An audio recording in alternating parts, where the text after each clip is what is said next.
cold hard truth.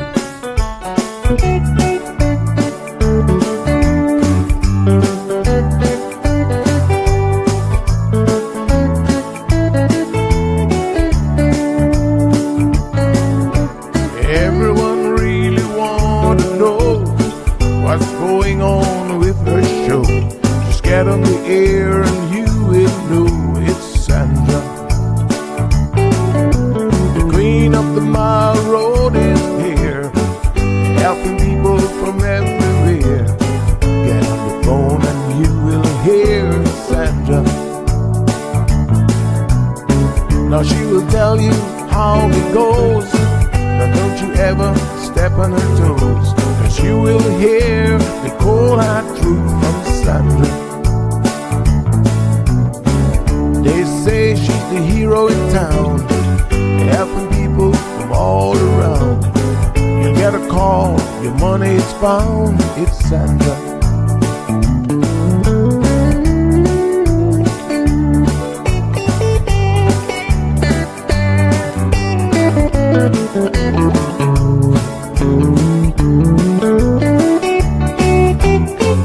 Some will call her late at night just to say that there is a fight, and she will not just leave it alone.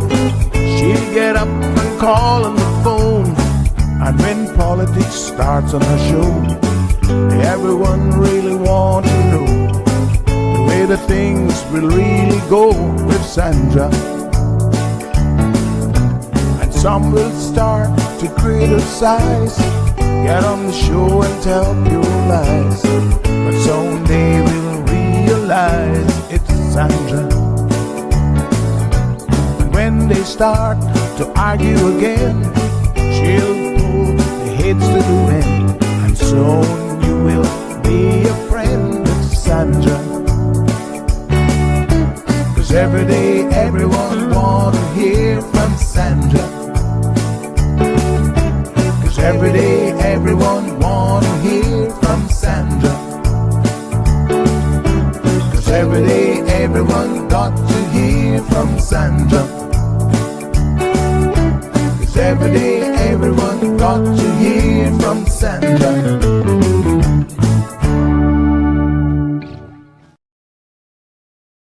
All right, folks. Good morning, good morning, good morning. Happy Thursday, and welcome to another edition of the Cold Hard Truth. We've got a real treat for you this morning. If you missed it on social media and you're just tuning in on radio, by the way, if you're headed from the Eastern District's past spot, yes, there is another car that has flipped this morning. So please proceed with caution. If you can take the East-West Arterial as an alternative route, please do so. If not, and you're already stuck in the traffic, well, turn the volume up, sit back and listen, because we've got a special guest in the studio today. First of all, this is a total fangirl moment for me. Like, seriously, I'm so excited. I go back in my repertoire, my memory, and I'm trying to figure out, was there any other guest that you were this excited to have in the studio? Probably not. Folks, Brian Shields, known as Mr. Weatherman, is joining me this morning on the talk show. Meteorologist, most of you know him because of his YouTube channel. He has decades of experience in forecasting weather and covering natural disasters. Now, we love him here in the Cayman Islands and the entire Caribbean region because he has demonstrated a passion to focus on us, the Caribbean, the Gulf, and the Atlantic. But he really knows the region, and he gets into it, folks. He's got over 800,000 followers on YouTube alone. He's amassed another 240, I think, plus followers on Facebook, and he's got other social media channels. Seasoned meteorologist with decades of experience in tracking and forecasting these weather systems. And, you know, we're always listening to him, especially right now with Melissa in the background. So let's go ahead and put our virtual hands together and welcome Mr. Weatherman himself, none other than Brian Shields. Good morning, good morning, good morning, Brian. How are you? I am well, thank you. You're way too kind. I was trying to ignore all of that, everything you were saying. In a respectful way, I was trying to ignore all of that. So, but thank you. Very happy to be here. Not so much under these circumstances, but of course, happy to be here. Yeah, absolutely. So tons of people already tuning in. Everybody, make sure we use our Caymanian manners and say good morning to Brian. When people heard that you were coming, they couldn't believe it. Like my phone literally started to blow up and they said, wait a minute, you've got Brian Shields coming? And I said, yes. Thank you so much for joining us. Listen, before we get into this particular weather system, can we find out a little bit about you? Sure. Because Yeah. I saw some comments where people were saying, "Oh, you're no longer at an Orlando station." I was like, "Oh, Mhm. this sounds interesting." So tell us a little Mhm. bit about who you are, where you're from. I know you've got a couple degrees, and we love Mhm. educated people. So tell us a little bit about your university and professional experiences first. Yeah, I'll try to keep it condensed as possible. The weather is something I always wanted to do. A lot of folks ask me, How did you get into weather? Why did you want to Mhm. do weather?" And I didn't have a signature moment. It was just something I always had a passion for as long as I could possibly remember. And the thing with weather is you just see how it, good or bad, it just impacts everything we do. So I had such a fascination with weather in particular, hurricanes and tropical storms. Hurricanes are awesome to watch when they're over the water, of course. Right. Nobody needs them over land, but just the power of them. Mhm. So then that was my focus. I went to school to study that. I have some close ties to the Caribbean, some different countries throughout the Caribbean. I've been to the Cayman Islands. That was a while ago, so I Nice. need I need an invite back. Yes, open invite. We But got you. I need an invite back. But I saw I love the Caribbean. Saw a bit of a need for some proper weather information, and drove me nuts how the Caribbean is. It felt like to me I don't want to name, call anyone out, but it felt ignored, and Yep. that was We hurtful. we feel it. Um, That's why we love you. yeah, and Absolutely. it's just like we have to extrapolate weather data from other entities that don't, how do I Mhm. put this nicely, that don't have an interest in the Caribbean. So therefore, it could be a Mhm. little bit careless. So I really just wanted to help. I was hoping to help a few thousand people. That would have been good enough. And then the YouTube channel took off in such a great Mhm. way, which is a credit to everyone across the Caribbean. It is their channel. It's our channel together, and that's the bottom line. Mhm. Well, thank you so much for that little synopsis. And yes, I mean, you're absolutely right. For a very, very long time, we barely get a mention in all of the big Mhm, networks. It's like they mhm, kind of skim over us. So it might hit the Cayman mhm, Islands, mhm. unless it's like massive, like, Hurricane Yeah, Ivan, then we get a little bit yeah, more attention. But we love that you yeah. really focus on the region because obviously this region is significantly impacted by these storms. Now, let me ask you a question because I think I missed something along the way. But how did we get to the name Melissa when I barely know any storms this year? It's like, Yeah, no, that's a good point. There were Karen, for example, was a storm that I think I was covering. Maybe I'm trying to go through the alphabet. A storm before that, I was focusing on that, and then while I was doing that, Karen formed so briefly in the North Atlantic for like a day. I'm not sure if it should have mhm, been named or not. Whatever, it doesn't matter. So there were a couple little things out there, small things out there that were mhm, briefly named. So the names did start to they started to jump a little bit. Like Hurricane Aaron, we're tracking that. Meanwhile, there are a couple little areas that developed. So yeah, so here we are with Melissa getting down the list once again. wow.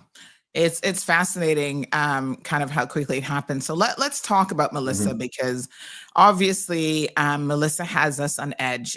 We are in October, almost quite frankly at the end of mhm. October. So this would be considered a late season storm. Yeah.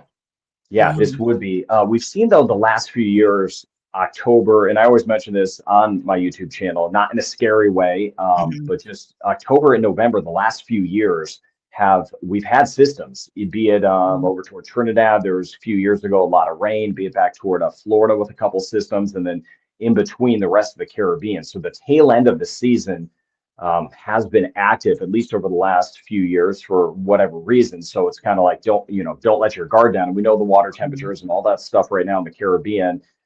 History shows we've had big systems in this month. Going mhm, all all the way back, decades and decades back. So it's not a month that we can't have big systems. They're usually, while they can happen, there's just usually not a lot. Mhm. September, there could be 4 or 5 systems out there at once.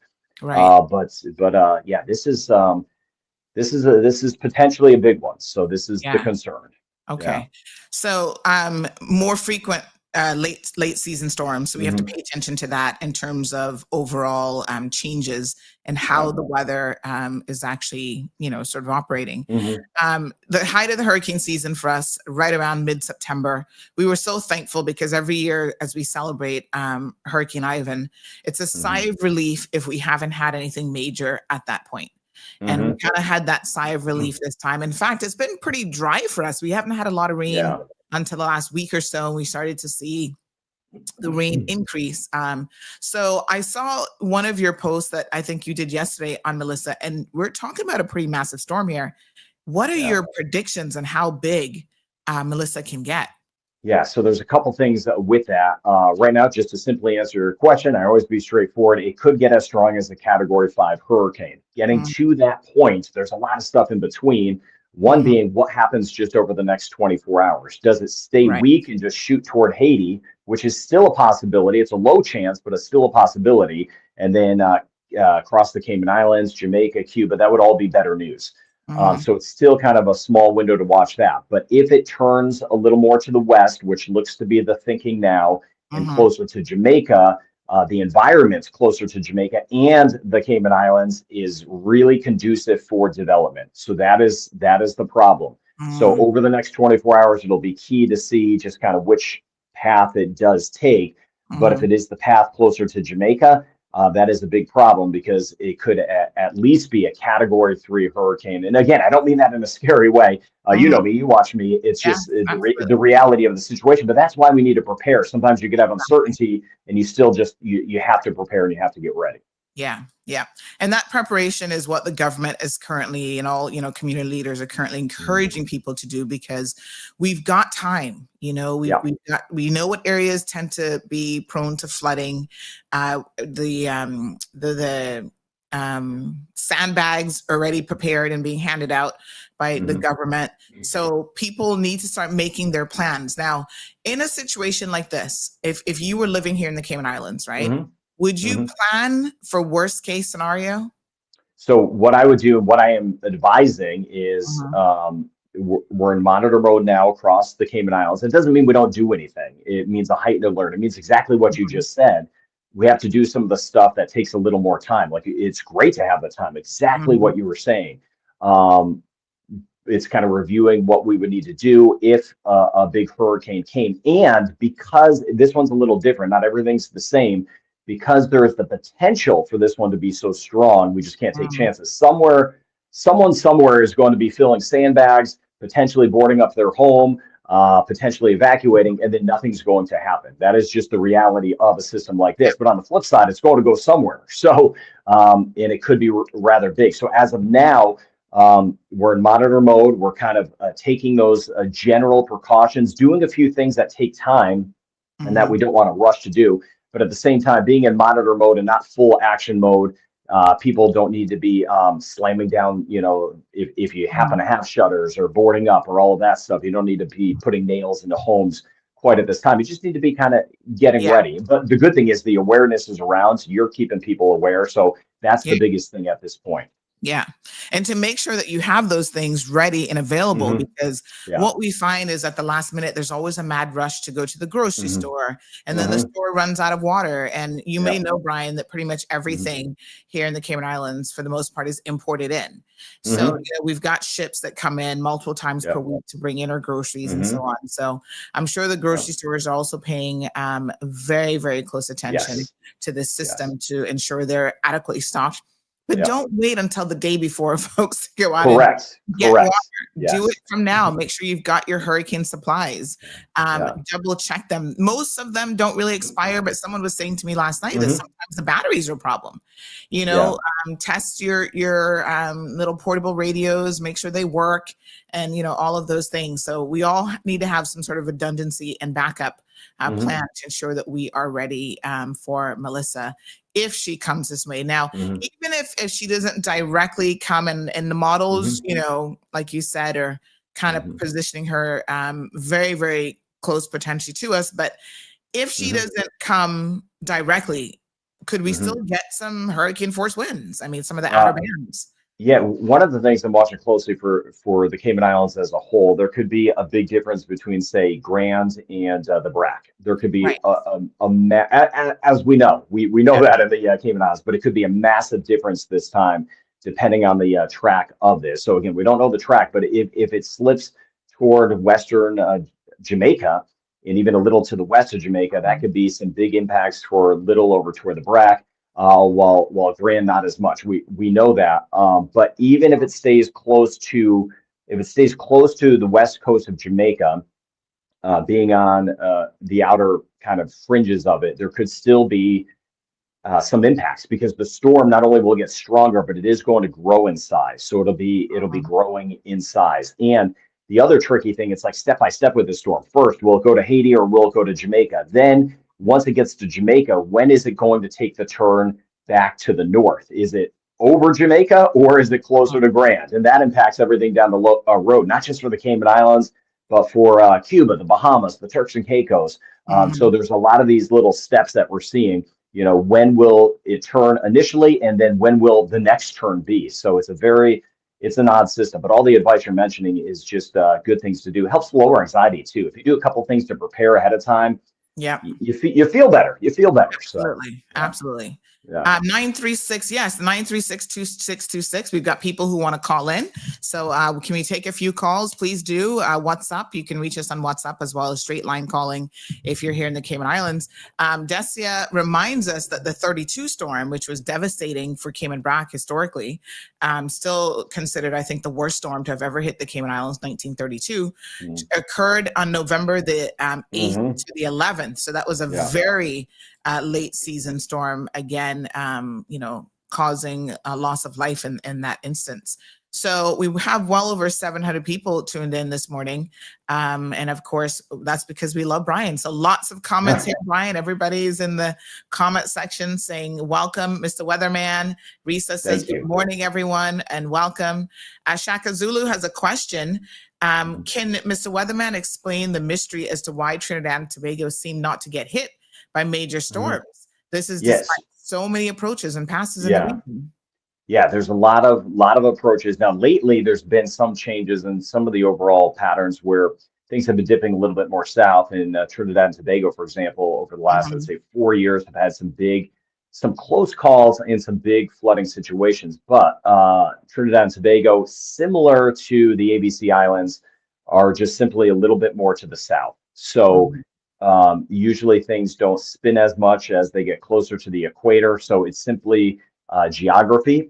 There's a big difference between in Barbados, for example. Even though Barbados is to the north, it's a little bit more out into the Atlantic. So sometimes while Barbados could get direct, huge hits, sometimes the storm is still developing as it gets toward Barbados. So it's Trinidad and Tobago being a little bit more south. It does help, but that doesn't take it out of the possibility of getting hit by. There's been storms that have directly hit Trinidad and Tobago. So, All right. Love My KY has a question. With there being cooler winds, could the hurricane be less intense that it would be during the peak summer times? Yeah. So how much does the temperature impact a hurricane? Yes, so the air temperature is not a big, obviously the cooler weather to the north and stuff like that. We've got a change in season. That's exactly why it is so hard to predict this thing, because there's these autumn fronts that we're seeing rolling by the United States. There's a lot of them this time of the year. They dip down to Florida, they dip down to the Bahamas, so it impacts the weather we have in the Caribbean. With that, this time of the year, it's a give and take. The fronts, and with it, some of the cooler weather, help really steer these things, but they don't necessarily stop them, at least in the Caribbean. The issue is late in the season, while there are a lot of storms, are the water temperatures, because it takes the water longer to cool off. So in some locations, we're still close to the peak water temperatures we've had this year. So that is the biggest issue with this. And that's why, as I forgot her name, whoever had that comment earlier about one of the bigger storms back in, Mhm. obviously, was that Destia. 32, 30? Yes. Yeah. Um, we've had bigger storms because those water temperatures have been so very warm. We saw that with Hurricane Mitch as well. So the water temperatures this time of year, that's the biggest issue. The fronts and some of the cooler weather can help steer it. But you could have storms this time of year even hit the northern Bahamas, for example, where it can be cool, but then it warms up a little bit, and then a front could pull in a hurricane. So I know that's kind of a tricky answer, but this Yeah. time of year, there's a lot going on. There's a lot going on. Okay, so it doesn't necessarily deter it as much as Yeah. you'd probably think. Yeah. Morning to Ben. Jennifer says, thank you, Miss Sandra and Mr. Brian, for this information. I watch your video every single day. Sabrina Turner, who does an evening show here on CMR TV, says, so proud of CMR. He's an amazing weatherman. Cheryl has a great idea. I wonder if Brian can get a sponsored vacation to the Cayman Islands. We can I'll hook him leave up. that to you. Hook him up. I will. I don't worry. You just worry about watching this storm. Thank you. Don't worry about that. So, but I hope to visit relatively soon. So I hope to visit soon for sure. Tell us a little bit about the last time you visited. When was that? Oh, that was my honeymoon. It was a while ago. So yeah, Wow. that was a long time ago. So there were a few That was fun drinks before involved. So Hurricane Ivan. that was it was Before? it was after Ivan. It was after Ivan. After Ivan. Okay. Yeah, All it was right. after, which was interesting because I could still see it was a couple years after Ivan. Yep. Being There's in some the areas weather that industry, see it, it was, just to see the impacts, also to see the resilience and the bounce back, Mhm. and the positiveness of that as well. Yeah. Yeah. So ISLE 2025 says, when will we see the worst of Melissa? So let's talk about the projected Hmm. track at this time, right? Yep.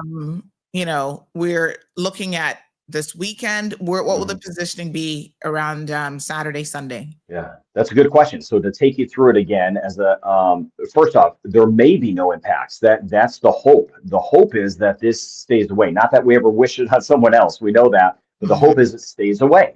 Everyone wants it to stay away. So there is a chance that nothing happens, and we'd be super grateful for that.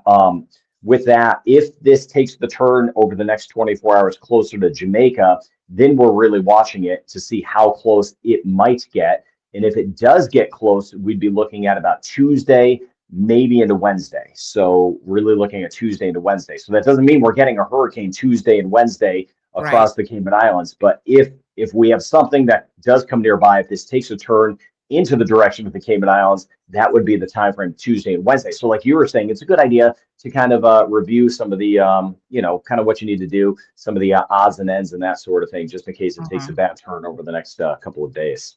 Yeah, absolutely. So we do have a few comments that have come in via WhatsApp, and we've got a caller. Good morning, caller. Welcome to the program.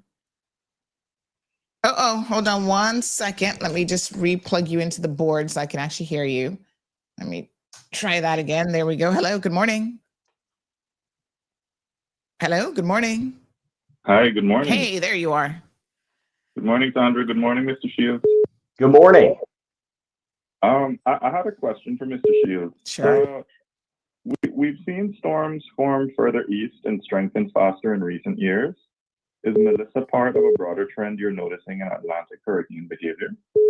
One of the trends that I'm seeing is that is the big concern with the ocean heat content. So I'd have to go back and look. I always defer to my friends. I studied under a climatologist, and it's so I'm not an expert in climatology per se.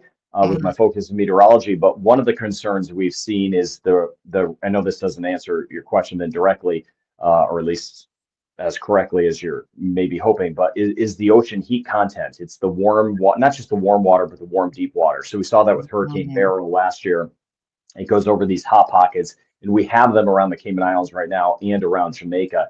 How much of a trend that is, I'd have to ask. What I usually do in the off season is I talk to some of my climatologists I studied under in things like that to see if it's kind of a part of a broader trend. I'm not sure. But the ocean heat content is definitely of concern because you get these storms that just sit over the warm water, we know, but the warm water goes way down far. So it just churns up more warm water.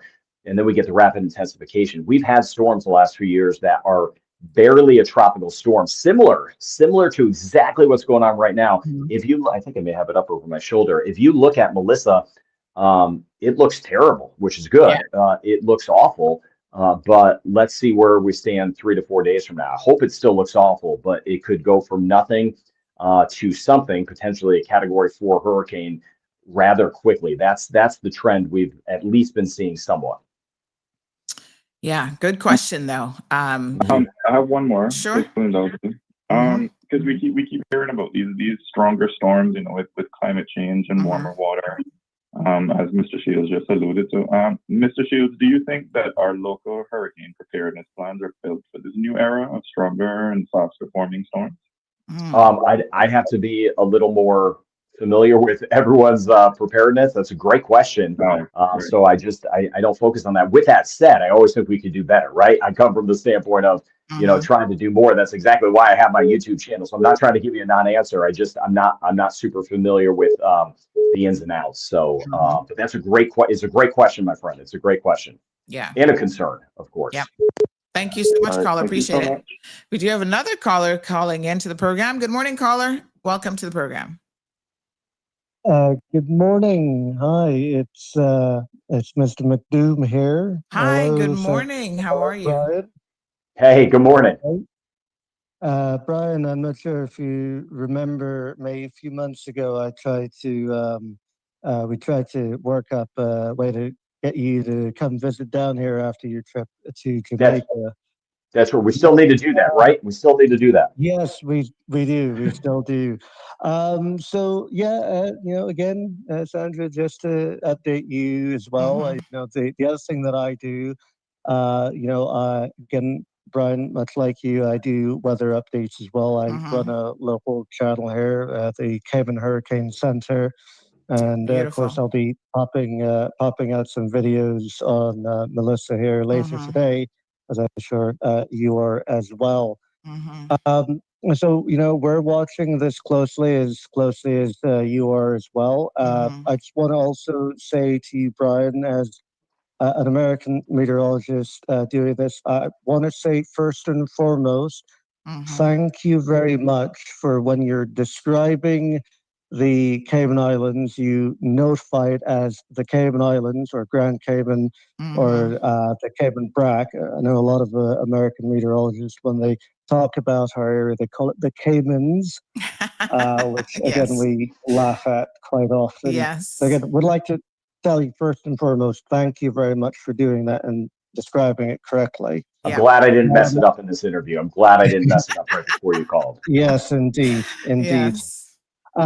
So the thing that many of us are looking at is that if indeed the system pushes on westwards, passing nearer to south of Jamaica, of course the concern there, as we noted there, the high sea surface temperatures, the high ocean heat content, and the fact that we haven't had any significant hurricanes moving in, turning up that water. The concern is that when it after it passes Jamaica, and if it does move far enough west, and the turn towards the north might be a bit slow.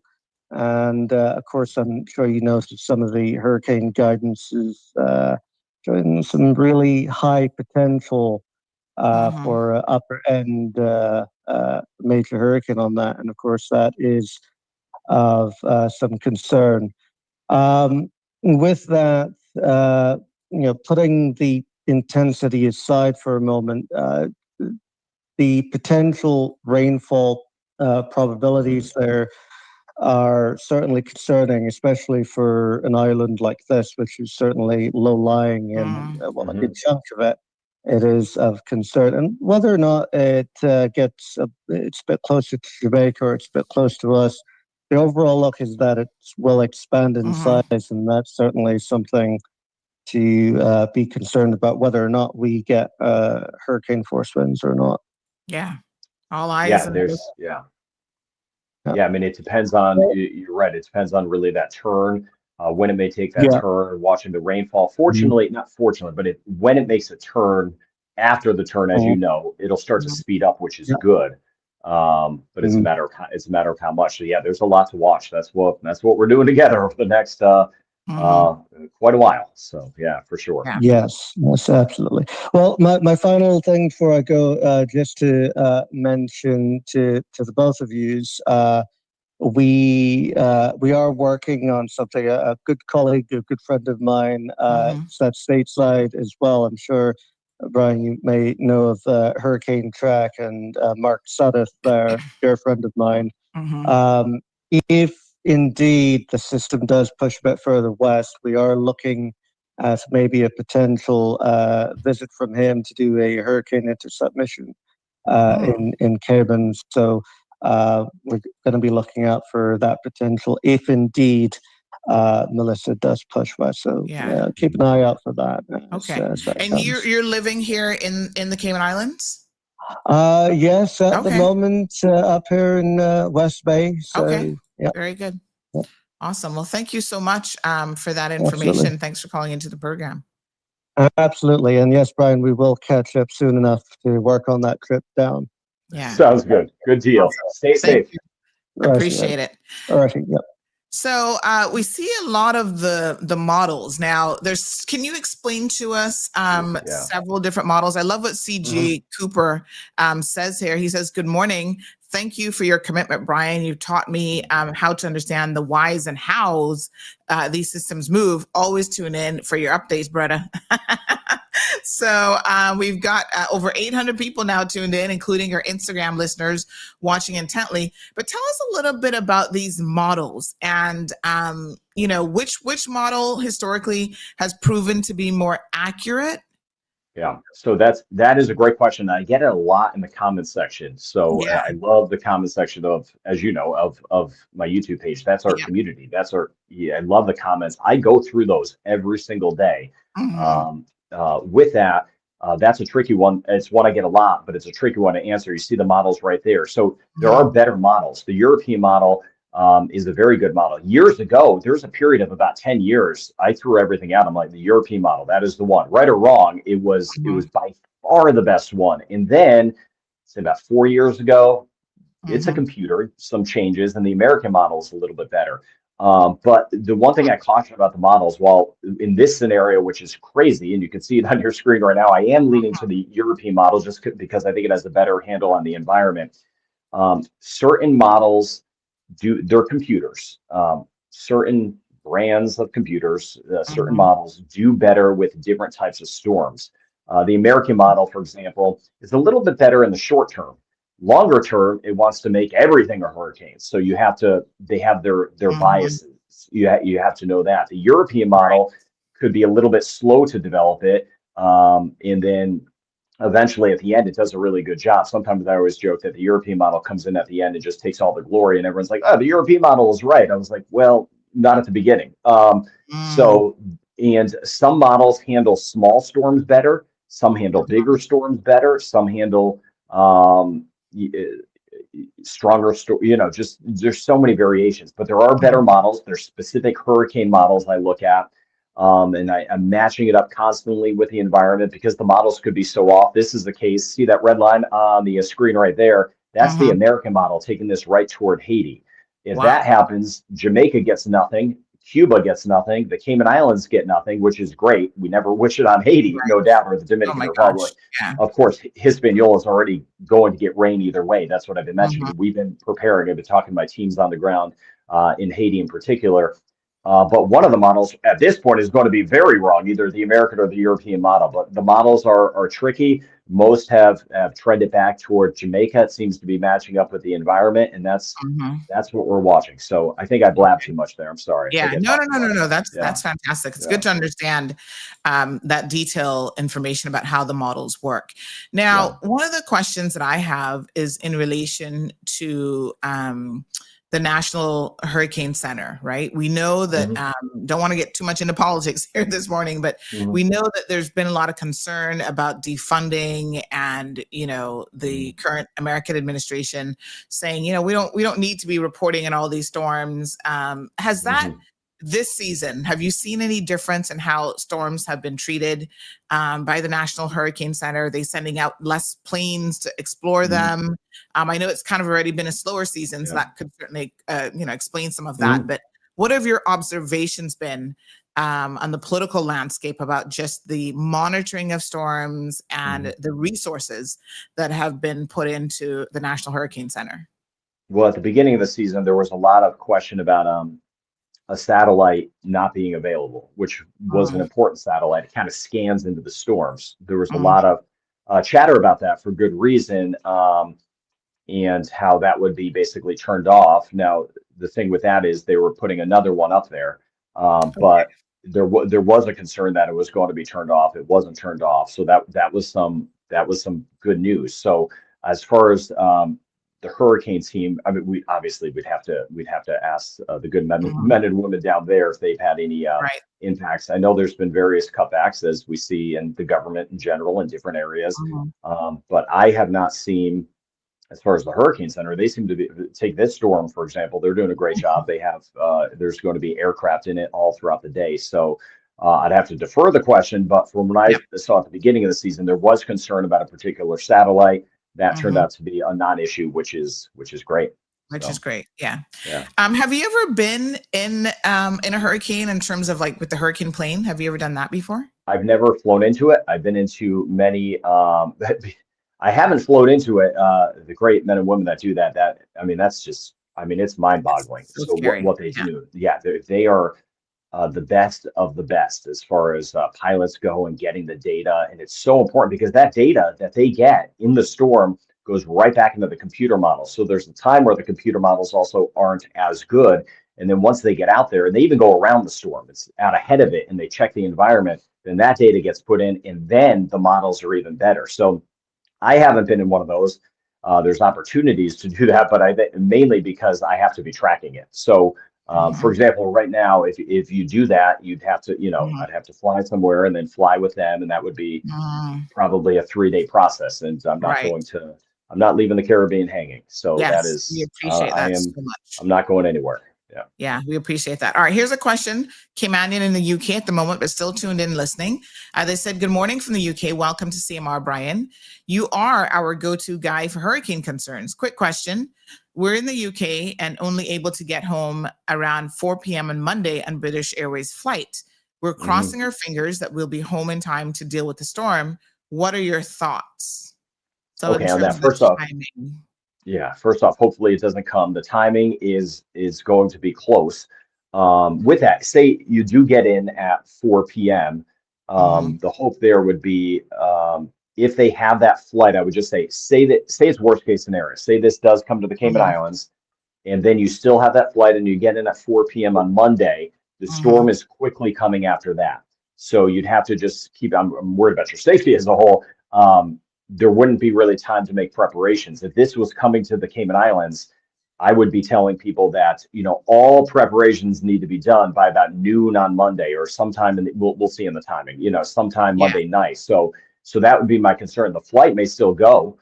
You still may be able to get in, but just once you hit the ground, just be mindful that you need to get to whatever your safe spot is. And there wouldn't be much more time to kind of prepare. Yeah. So maybe what I would say to that person is, if you've got boots on the ground here, people who can do certain aspects of the preparation for your home, have that done in advance, Have it done. Exactly. Yeah. Fantastic. That's better advice than my advice. There we go. Yeah. Melanie says, good morning. Do we know how strong the nor'wester will be following Melissa? So is there a projected nor'wester after Melissa?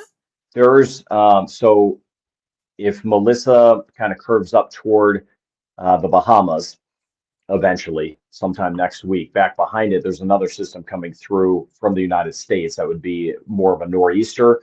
And that is the possibility of a pretty big storm that would be for parts of the mid-Atlantic of the United States, New England, as we get into the United States, and watching in particular the Maritimes as you get into the Atlantic region of Canada. That could be it could be a strong nor'easter. So, and those could be very tropical storm like, not tropical in nature, but big wind makers. There's been a lot of erosion in so many spots along the east coast of the United States, the Bahamas, northeastern sections of the Caribbean this season. So yeah, that's another system to watch. It won't be tropical, but that could be another big one. So that's kind of on my radar. It's in the back of my mind. Yeah, because I tell you what, I mean, it's so ironic, but sometimes when these storms hit, what happens afterwards in terms of the weather is also not favorable. I remember with Hurricane Ivan, we had Ivan, and then for like 2 weeks we had rain straight. I was like, what on earth? Yeah. You're trying to catch a break and you can't catch a break. You already had the bad weather. You should get a break horrible. Yeah. And all the roofs down. I was like, come on, sunshine, give us a break here. Yeah. When you need dry weather. Yeah. So Mr. McDoom says thought it would appear that the GFS model, which is the American model, may not be doing too well with this particular storm, constantly being too far east and thus taking it far towards Hispaniola/Haiti. The NCH noted that they're not putting much trust in that model at this time. Yeah, that's why I'm leaning toward the European model scenario based on what I'm seeing. That's all we could do. I feel comfortable in the sense that if this shot right up to Haiti, thinking of my friends in Haiti and the Dominican Republic, it obviously would be worse, but it wouldn't be a surprise because regardless of the track, they are getting a ton of rain, which I've been mentioning for days and days and talking to the teams on the ground to try to warn people and get that out. So I'm comfortable in the sense that they're not going to get caught off guard either way, which is good. Of course, if it takes that track, then nothing for the Cayman Islands, nothing for Jamaica, but it doesn't look that way as of now. It looks like it's going to swing back toward Jamaica over the next about 24 to 36 hours. Okay. All right. A few more comments, and then we're going to let Brian go. His time is extremely valuable. Melita says, good morning, Brian. Welcome to the CMR family. I was just watching your update from this morning. Thanks for keeping us covered. And I also love the way how you say we, as if you're on each island while reporting. Looking forward to all the updates. Heart emoji, KY. So good morning, Mr. Sharon. Miss Sharon, sorry. So nice to see you watching. Clean and straight. Good morning to you. Warm welcome, he says, to Mr. Weatherman. Lynn, good morning. Says, will Melissa pick up the pace? What's expected to happen? So right now, Melissa's moving, how slow?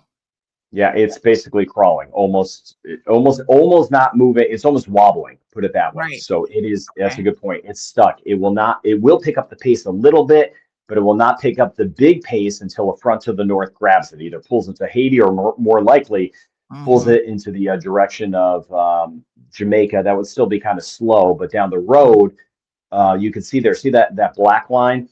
Yes. If it takes that black line toward Jamaica, it really wouldn't speed up until it takes that bigger curve, which would lift it up eventually over toward Cuba. So that's why there's going to be a lot of time where it's kind of like, what storm? Even if a storm's coming your way, it's like, what storm? Yeah. It's days and days. This is something we are going to be watching for, let's see, what are we, Thursday now? A week from now. A week from now, it could still be impacting if it stays on track or, the Bahamas. So it is a long haul duration of watching where this goes and the potential impact. So, we need patience. All my followers on YouTube keep me going. I tell you, the comment section, that's what keeps me going. And coffee. Yeah, you've got lots of comments coming in here this morning as well. So thank you so much for that question. Irvelin says Melissa is an old lady. I guess she's moving so slow.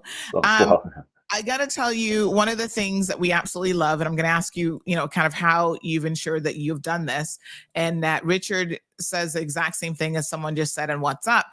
This person WhatsApp said, I started watching, let me just pull it up here. I started watching him as he pronounces the Cayman Islands and not the Caymans. Love him. Richard says the same thing, and he also pronounces Caribbean correctly. How did you get all the pronunciations right? Because a lot of American friends don't, but... I have a lot of close ties. I have a family member that grew up in St. Lucia, so it's very tied in. So my friends throughout the Caribbean, it's just I guess I I just had that. Fortunately enough, so I'm sure I make mistakes along the way, especially when I'm tired. So have a little grace with me over the next 5 to 6 days because, well, I don't know what's going to come out of my mouth. So just give me the heads up. Absolutely. So we do have another caller. Good morning, caller. Welcome to the program. Good morning. Forgive me if this was covered already. Yes. Tuned in a bit late. I have always been made to understand that the warmer waters, when the hurricane is traveling over open water, it does tend to, of course, build up the strength and intensity of the hurricane. What affects the speed at which it moves along? And I'll hang up and listen for our expert to respond. Thank you. Thank you so much. So I think you said one thing just now because I was paying attention. If it's grabbed by something else, a trough or something, right? So what else impact it? So what else could impact it is the areas of high pressure. So high pressure, usually nice weather, big area of high pressure, big area of nice weather that has a counterclockwise clockwise flow with it. Hang on, let me see. Yeah, clockwise flow. I'm tired. Clockwise flow with it. So if you have something with a clockwise flow and you have something coming around it, it may kind of just ride around that. So if you have a strong area of high pressure spinning, it could help spin that, move that quicker. That's maybe not the best way to explain that, but that's a factor. Areas of high pressure, areas of low pressure, like troughs, fronts, can kind of grab these things and steer them. Sometimes a very weak tropical wave that's not well organized just kind of zips along pretty quickly. Sometimes storms like we have now. Right now, high pressure is helping to stay slow because high pressure is also a blocker. A system could go around high pressure, but it can't go into it, so to speak. And right now we have high pressure to the north for the most part. High pressure trying to build to the north of Melissa and their area of high pressure back toward Mexico to the west. So it runs into these fences and it can't really go anywhere. So that's one of the reasons on the flip side that it's going slow. All right, fantastic. Good morning, Island Man 08. Thank you so much. Where does he report from? So this is a good question. And I also wanted to ask about what systems you have access to, because obviously, you've got some professional systems there. So tell us a little bit about where you're reporting out of. Are you still in Florida? I saw that you'd left your station in Orlando. So I'm based in Florida, which I like because it keeps me close to the Caribbean, right? And it helps me travel to different spots. I'll also be in several areas across the Caribbean where I do my videos as well. So it just depends. Right now, I'm just kind of locked in because we're dealing with this system. So I don't try to go anywhere. So we need to track this. So I'll kind of bounce around. Yeah, I use a lot of the data is out there on the internet, which can be scary too because it can get interpreted a little bit incorrectly or used incorrectly. Sometimes somebody will see a map or something that's shows like a worst case scenario that's highly unlikely, and they kind of run with that to get clicks or likes or whatever. So that's always concerning. I've got a couple additional weather systems that kind of help pull in good satellite information. So I try to have all of the tools, but I just really try to break it down as simply as possible. We need to know where these things are going to go. What does it mean for us, and what do we need to do to stay safe? Fantastic. All right, a few more questions and then we're going to wrap it up. Morning to Addie. She says, big thanks to Brian for always focusing on Cayman. My mom's a huge fan and will cancel plans. She canceled her plans to watch his updates. Love from Addie and Miss Bina. Hey, big shout out to Miss Bina. Actually works for government information services as well. Strong Will says, Mr. Brian is our CMR family from now on. And Brian, I hope this is going to be an ongoing collaboration. It was really hard for me to get you. And when you finally said, yes, let's do it, I was like, OMG, it's amazing. So thank you so much. Jasmine says, good morning to everyone. And thanks to Mr. Brian for always keeping us in Jamaica updated as well. We here in Jamaica really appreciate your love, sir. So of course, Cayman and Jamaica have very close ties, just geographically, historically, everything, as well as Cuba, Honduras. I mean, the Caribbean can be very close knit in terms of our community ties. So everyone is watching this because even if we don't take a severe direct hit, but Jamaica does, we've got interest in Jamaica. So, we're still going to be concerned about that. So Audra Graham, good morning, says, does Brian expect any more storms will form after Melissa, or is he monitoring anything else? So this time of year, the tropical waves off the coast of Africa generally cut off. Sometimes we get, in this area, Melissa actually originated from the coast of Africa, just coming across the trade winds. It was one of the last big tropical waves. There's still a couple little ones. But so as we go forward, we look close to home in the Caribbean and in the Gulf, because the fronts up to the north could sometimes leave pockets of moisture. Those could develop. So there's still a slight chance that there could be something trying to spin up. Sometimes we see that, especially near the Western Caribbean, deep into the season. And then usually there's not a lot of activity though, but it can be very strong, like we are concerned about right now. So there's still a slight chance of another spin up potentially in the Caribbean. Not that there's anything I'm seeing out there, but that's what we'll be watching the next few weeks. And then typically in November, even in December, sometimes there's something spinning out there in the Atlantic, North Atlantic. Usually it's not an issue at all. So the numbers go down, but we're still concerned, obviously, about the likes of Melissa and maybe one or two systems that may try to form as we go into early November. Let's hope not. Yeah. All right, folks. So preparation. Miss Marjorie says she's scared. Don't be scared. She says she's shaking her boots. Yeah, don't be scared. Just make your necessary preparations, folks. That's the best advice that we can give you. I think most of you kind of know the areas that you're in. Cayman is very low lying, so most of the island is obviously prone to flooding. So, just be prepared for that. Marina says, Mr. Weatherman, the man, Mr. Brian Shields, thank you for your knowledge and dedication to informing the Caribbean people. So again, thank you so much, Brian. We've got some people.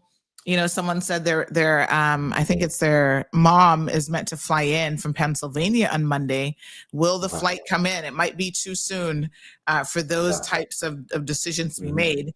As Mr. McDoom said, once the winds hit probably around 40 miles per hour, you will find that the airport will probably start to shut down. Of course, we tend to fly airplanes out, so we don't leave our planes here if we can help it. We'll send them to a safer location. Perhaps somewhere in the States. So Cayman Airways or National Airline will do that as well. So yeah, it's really just all eyes on Brian and his channel and the information that he is bringing to us. So Brian, I want to thank you so much for joining us this morning and for just sharing your incredible insights into hurricanes, and particularly right now as we seek to get some clarity about this complex weather events around Tropical Storm Melissa and what she may be doing. Your experience and commitment to keeping the people, you give us a sense of security. You make us feel safe. And I think that's an immense responsibility. And I'm sure your family during hurricane season probably doesn't see a whole lot of you. So thank you so much for your dedication, and a big, warm thanks from all of the Caribbean islands, because I know all of us appreciate you, but definitely right here in the Cayman Islands. It's been a great conversation, and we look forward to having you back soon as we continue to watch this storm. And of course, we'll be keeping you updated if it decides to come this way in terms of what's happening here as well. No doubt. Thank you for having me. Definitely helping to get the word out. And thank you to all the great calling in, emails, messages, whatever. Thank you for doing that. And I'll see you on YouTube. Yeah. And we've got a kaboom button that we give at very special moments. And someone had just reminded me, give Mr. Brian a kaboom. Kaboom! There we go. That made my day and woke me up. Appreciate it. Definitely. Appreciate you so much, Brian. Have a good one. You too. Take care. Thanks again. All right, folks, there you go. Shaka Zulu, good morning. Good morning to Dean. He says, yes, he comforts for sure. By the way, our numbers this morning off the chart. At one point, we had 900 and we went up to, I think, at least 915 people, if not more. Somebody said, man, I was hoping we'd break the 1,000 mark. We were close. Oh, so close. Next time. But this is amazing. Whew. Fangirl moment. Let me just take that in. Oh my God, I just interviewed Brian. Perseverance, honey child. I've been working on that for longer than you know. And I am just, all I can tell you is never give up. Just keep at it. Perseverance. That's the highlight, I think, of my media career so far, is interviewing him. Because I love him. He's amazing. My husband says he's the one who should get all the credit. He's like, I introduced you to Brian back in the day. You didn't even know who he was. True. You know, thank you, Marlon. But yeah, OMG. That was amazing. I enjoyed it. I just kept cool, kept calm. I just asked questions. And thank you to our callers, and to every single one of you. The comment sections were blowing up, and he felt the love this morning. Tamika says, Sandy making boss moves. Go, Sandy, you rock. Thank you so much. This is like a humbling moment for me. Like, I turned on the shower water a little bit warmer this morning to wake myself up to make sure I wasn't dreaming like he's really coming on, right? Yeah, we did that. CMR family. All right, Hermes says a kaboom to you, Sandra. Great job. I will take it. Miss Jolene says, thank you, Sandy. You make us proud. Thank you so much. That interview, Mr. Weatherman, was awesome, says Plain and Straight. Aw, thank you. KK is laughing at me, I know. Oh, I need my fan. Where's my fan? Buenos dias, Can. ¿Cómo estás? Charlene says, God bless you, Brian, for your expertise, knowledge, and compassion. And Strong Will says, Brian is so relaxed. Well, he's used to being in front of a camera. So yeah, when you're in the zone, you just go with it. Dean Sinclair says, thanks, Sandra. Never give up. That's right. Never give up. Keep on it. Melita says, kaboom for CMR, child. Let's do another kaboom. And you guys got to stay. Make sure you look at Instagram already, log it off. Y'all stay because we got to talk about immigration. Very, very important. But listen, what time is it? You guys got to remind me now, okay? In case you missed the show yesterday, thank you, Miss Aline. In case you missed the show yesterday, for every hour that we're sitting during the morning show, we're going to get up and we're going to do squats. Now we're coming up right now, 8:30, so we're going to do our first set. So by yesterday's, the end of the show, I already had in at least 100 squats for the day. And that was just by the end of the morning show, which is phenomenal.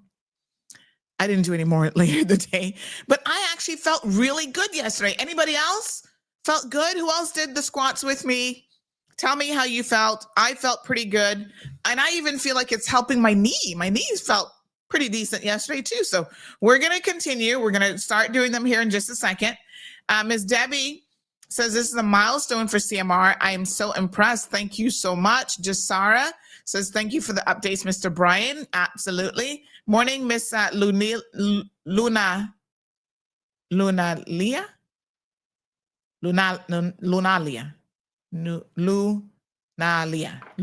maybe. Lunalia. Okay. All right. Mr. McDoom, thank you very, very much.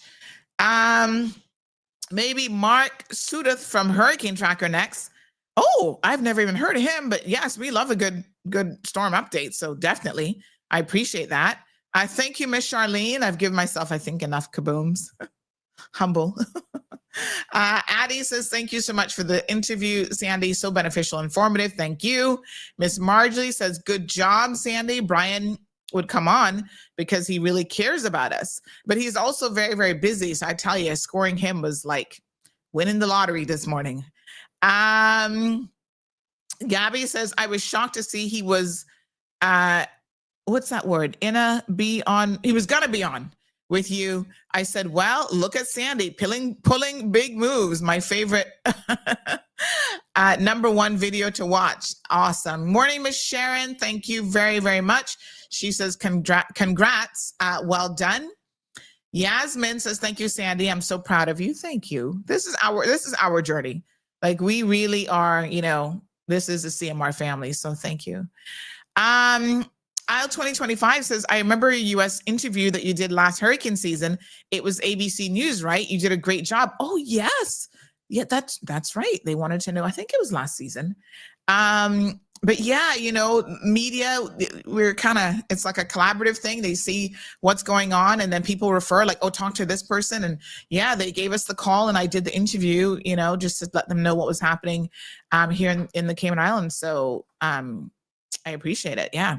Miss Carol says, thank you, Sandy. We can depend on you. Dean says, CMR did it again. Yay. Feel like we need to have a little party. Thank you for bringing our favorite weatherman. You did it. Thank you. Thank you. As Sandy made history today, I think so too. He's never been on any media in the Cayman Islands. So I do kind of feel like this was a historical moment for all of us to definitely get him on. For sure, Sandra, that's a big moment for CMR. And he has almost 900,000 followers just on YouTube. Did you see that? He's gonna get to 1 million. And by the way, if you're listening and you haven't subscribed to his channel, because some of you watch it, but you don't subscribe, YouTubers like Brian, they survive off of YouTube, right? I'm sure that's how he makes, his coins, so to speak. But you've got to subscribe because based on subscription and views. So if you're giving him the views, but you're not subscribing, in the world of YouTube, that doesn't really help him. So go give him a like button. Make sure that you're subscribed to his channel. Plus, when you log into YouTube, once you subscribe, you get the notifications quicker if you subscribe. And while you're at it, although we don't monetize social media, make sure that you're subscribed to all of our channels, but also our YouTube channel. Because when we go live, as we move into getting CMR TV lifted off the ground, we're going to have some amazing shows for you guys. And I want to make sure you're getting notifications like when we're live. Yeah. So Addie, he will definitely be back on the program. Plain and straight says, thank you so much, Sandy, for arranging. Fantastic job. Miss Anita said, did I miss Brian? OMG, you did. But you can hit that rewind button. Mr. Denward, thank you so much. It's great stride, Sandra. I won't ask you to kaboom yourself again, although you deserve it. Aw, thank you so much. All right, I'm true to my word. Let's get up, folks. Get up off those chairs. Let me get up. Margie says, my legs really hurt today, but no pain, no gain. That's right, girl. All right. Now, I don't adjust my camera because then I'd have to readjust it back down. But let's get up, and I'm going to push my chair back because I'm using my chair to go as low as I can. And let us count off. Who's going to count for me? Let us go ahead and start counting and doing our squats. Now, again, remember the correct way is you don't want the knees to go over the feet. So kind of position your feet kind of like duck feet a little bit. And then let's do our first set of squats. I'm going to commit to 25 again. And then eventually I'll get to 50, but with my knee, I want to ease into it a little bit. So ready? I'm wearing shorts today, so I just pull them up a little bit. All right, so start counting with me. Let's do it. 1. And by the way, I almost feel like I can go down a little bit further today, which is like good. 2. I'll count for you, says Miss Vanita in the UK. Good. Make sure you do. Yesterday I went over because I was talking to Denny at one point, and do them slow. So don't do like jerking motions. You want to do it kind of methodical, like go down slow. And yeah, I can feel this burn. I'm going to put some comments up. I'm going to multitask while I do this. Thank God you're counting for me. I can feel the burn in the quads for sure. As I go down and I come back up, you do it with purpose. I can definitely, feel it. Yeah. And that's because that muscle, you're activating that big muscle right there. And so somebody else is responsible at 9:30 for reminding me it's 9:30 and we got to get up and do some more squats. About halfway through, I really start to feel it. I think I'm about halfway through. Keep counting, honey child.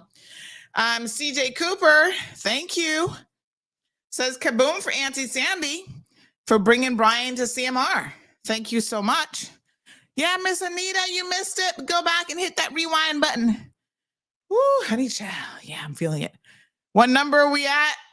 Am I close to 25 yet? How are you guys doing? Miss Debbie says, you're the best, Sandy. Aw, thank you so much. Miss Doris is watching from the USA. Where in the USA are you, Miss Doris? Oh God, what number are we on? Are you counting, girl? I feel like, oh, that was 25.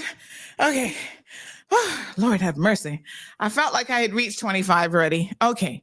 So that's good. I did 27. Oh, yeah. Let me kind of shake it out a little bit. Woo, honey, shall. All right. Everybody did theirs. Make sure. Okay. So that was 27 for me. We're going to keep count.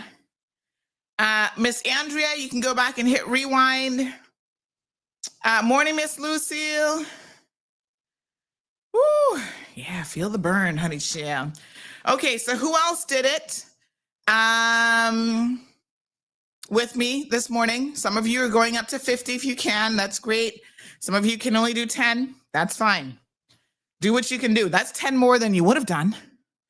Aisle 2025 says, curious if you have a generator where you live, if we ever lost power during the storm. So good question. And let me tell you now what the CMR contingency plan is, what we have in place, and how this is going to work. So again, big shout out to Marlon. He's always thinking about these things. He kept saying to us, we need to get a generator. And I was like, we don't need no generator. CUC keeps the power on. What do we need a generator for? And he's like, really? Anyway, we invested in a generator a couple years ago. And it was so funny because about 2 or 3 days after we actually got the generator, it's a process about ordering it. And big shout out to Corporate Electric. I think they're the ones who did it. Big shout out to them. You know, they come in, they do the whole panel box setup. You tell them like what things are priority to have. You know, you want the refrigerator on the generator. You want this, you want that. So yeah, they do all that configuration for us. And literally 2 days after we installed it, we lost power that night, right in the middle of a show. And I didn't even know because the generator kicked in immediately. So afterwards, Marlon came in and said, oh yeah, that generator is coming in handy, isn't it? And I said, huh? What generator? What do you mean? And he said, you don't even know that we lost power right smack as like minutes after it was at the time with Premier Panton. Then Premier Panton, he said, yeah, like, you know, and I was like, really? Well, I'll be darned. The generator came in extremely handy. So, yes, we do have a generator. So we are ready. You know, so in the event that we lose power, we can continue to go for quite some time. Make sure, folks, if you've got a generator, you're testing your generator, you're servicing it so it's ready, and you've got enough gas, because that's propane operated. So you've got enough gas to keep the generator going. So we will ensure ahead of Melissa that our propane tank is full, honey, because we want to be able to go for as long as we can. The other thing now, because sometimes even with all of that, if the internet goes out, obviously when we're live streaming, there's a difficulty there. So the other contingency that we've just put in place this year, again, big shout out to my tech man, Marlon, you know, got to give him credit. He comes up with these ideas and he just gets stuff done. We have redundancy in internet. So we've got 3 options here at the house for internet. We have Flow, Logic, which we use as kind of our primary, just for this show. So nothing else in the house is on the Logic internet but the show. Then Flow, because we use Flow for kind of everything else. And then as of this year, he has also installed Starlink. So we have Starlink installed, and whenever we need it, we activate it as that third backup option. So if a storm is coming ahead of the storm, days before that, Marlon will do whatever tech stuff he has to do in order to activate it. So in the event that we lose local internet connectivity, we will then connect to Starlink. But I don't know how well Starlink would work during a storm. Well, I guess because it's the satellite. I mean, I don't really know how that works. Because if there's cloud coverage, I'm thinking about like dish days when you would still not have the best connectivity because of the clouds. So we'll test it. We haven't really tested it during a storm yet, so we'll see. Meanwhile, we've got a caller on the line. Good morning, caller. Welcome. Good morning, Sunday. Hello. How are you? This is my friend from the West. That's correct. All righty, I got you. I just got on your show now, but seems like a lot of anxiety is going around. Well, hopefully not. We had Mr. Brian. Did you miss Brian, the weatherman, Mr. Weatherman this morning? I sure did. Oh, man. You got to go back and watch it. So we're not trying to make people anxious. We're just trying to keep people calm. That's the message. Stay calm and prepare. All right. Well, I want you to not just listen, but pay attention to what I'm saying. Okay.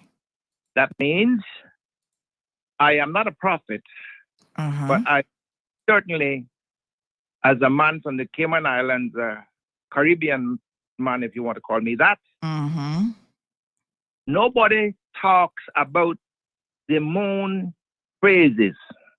The moon has so much to do with your weather conditions, just like you hear about high tide and low tide. Yes.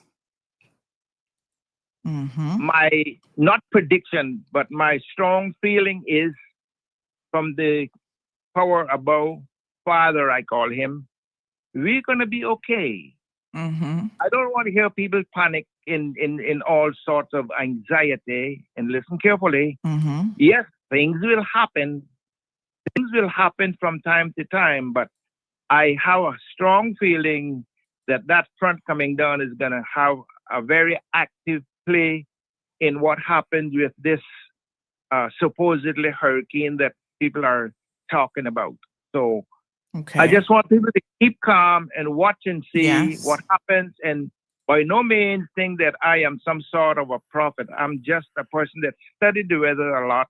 Yes. Just like you hear the lizards at night creaking, especially in the winter months, they can tell you it's going to be a windy day, a dry day, it's going to get rain, it's going to get cold. These are the things that our forefathers taught us. So I respect Fields, and I hope that his predictions are right, and he's been there long enough, but I studied the weather long enough myself. And I will tell you this. An uncle of mine told me, once you see the north winds start to flow in around June and July, the little north winds, that's a good sign that we're not going to have any extreme weather. And again, before I move, I will tell you this. Yes, things will happen. But I am a strong believer that we're going to be really clear and high about this weather that people are getting worked up about. Oh, yeah, get yourself all ready, but don't go overboard with it. You know, we're going to have a good time into this weather condition. Watch and see. Thank you so much, darling. I appreciate it. Thank you. All right, folks. So no need to panic. Nope, nobody's panicking. We're remaining calm, and exercising helps us to remain calm. So I saw your comments. McDoom says, I'm feeling the hamstrings. Miss Loretta says, yes, I did it. Blessed morning, Lady D1. Blessed Thursday morning to you. Julie says, yes, I did it. Andrea says, I'm going to do mine now too. Beautiful. Loretta did it. Miss Juliet did it. Miss Marjorie did 25. Debbie did 25. Thank you, Miss Olivine. So yeah, this is great. Listen, even if you're at work and you're sitting down, just do it. If you're in your car, do your leg, your foot raises, because then that at least works the calf muscles, and it works a little bit of the hamstring, but obviously not quite as much as doing your squats. But that's okay.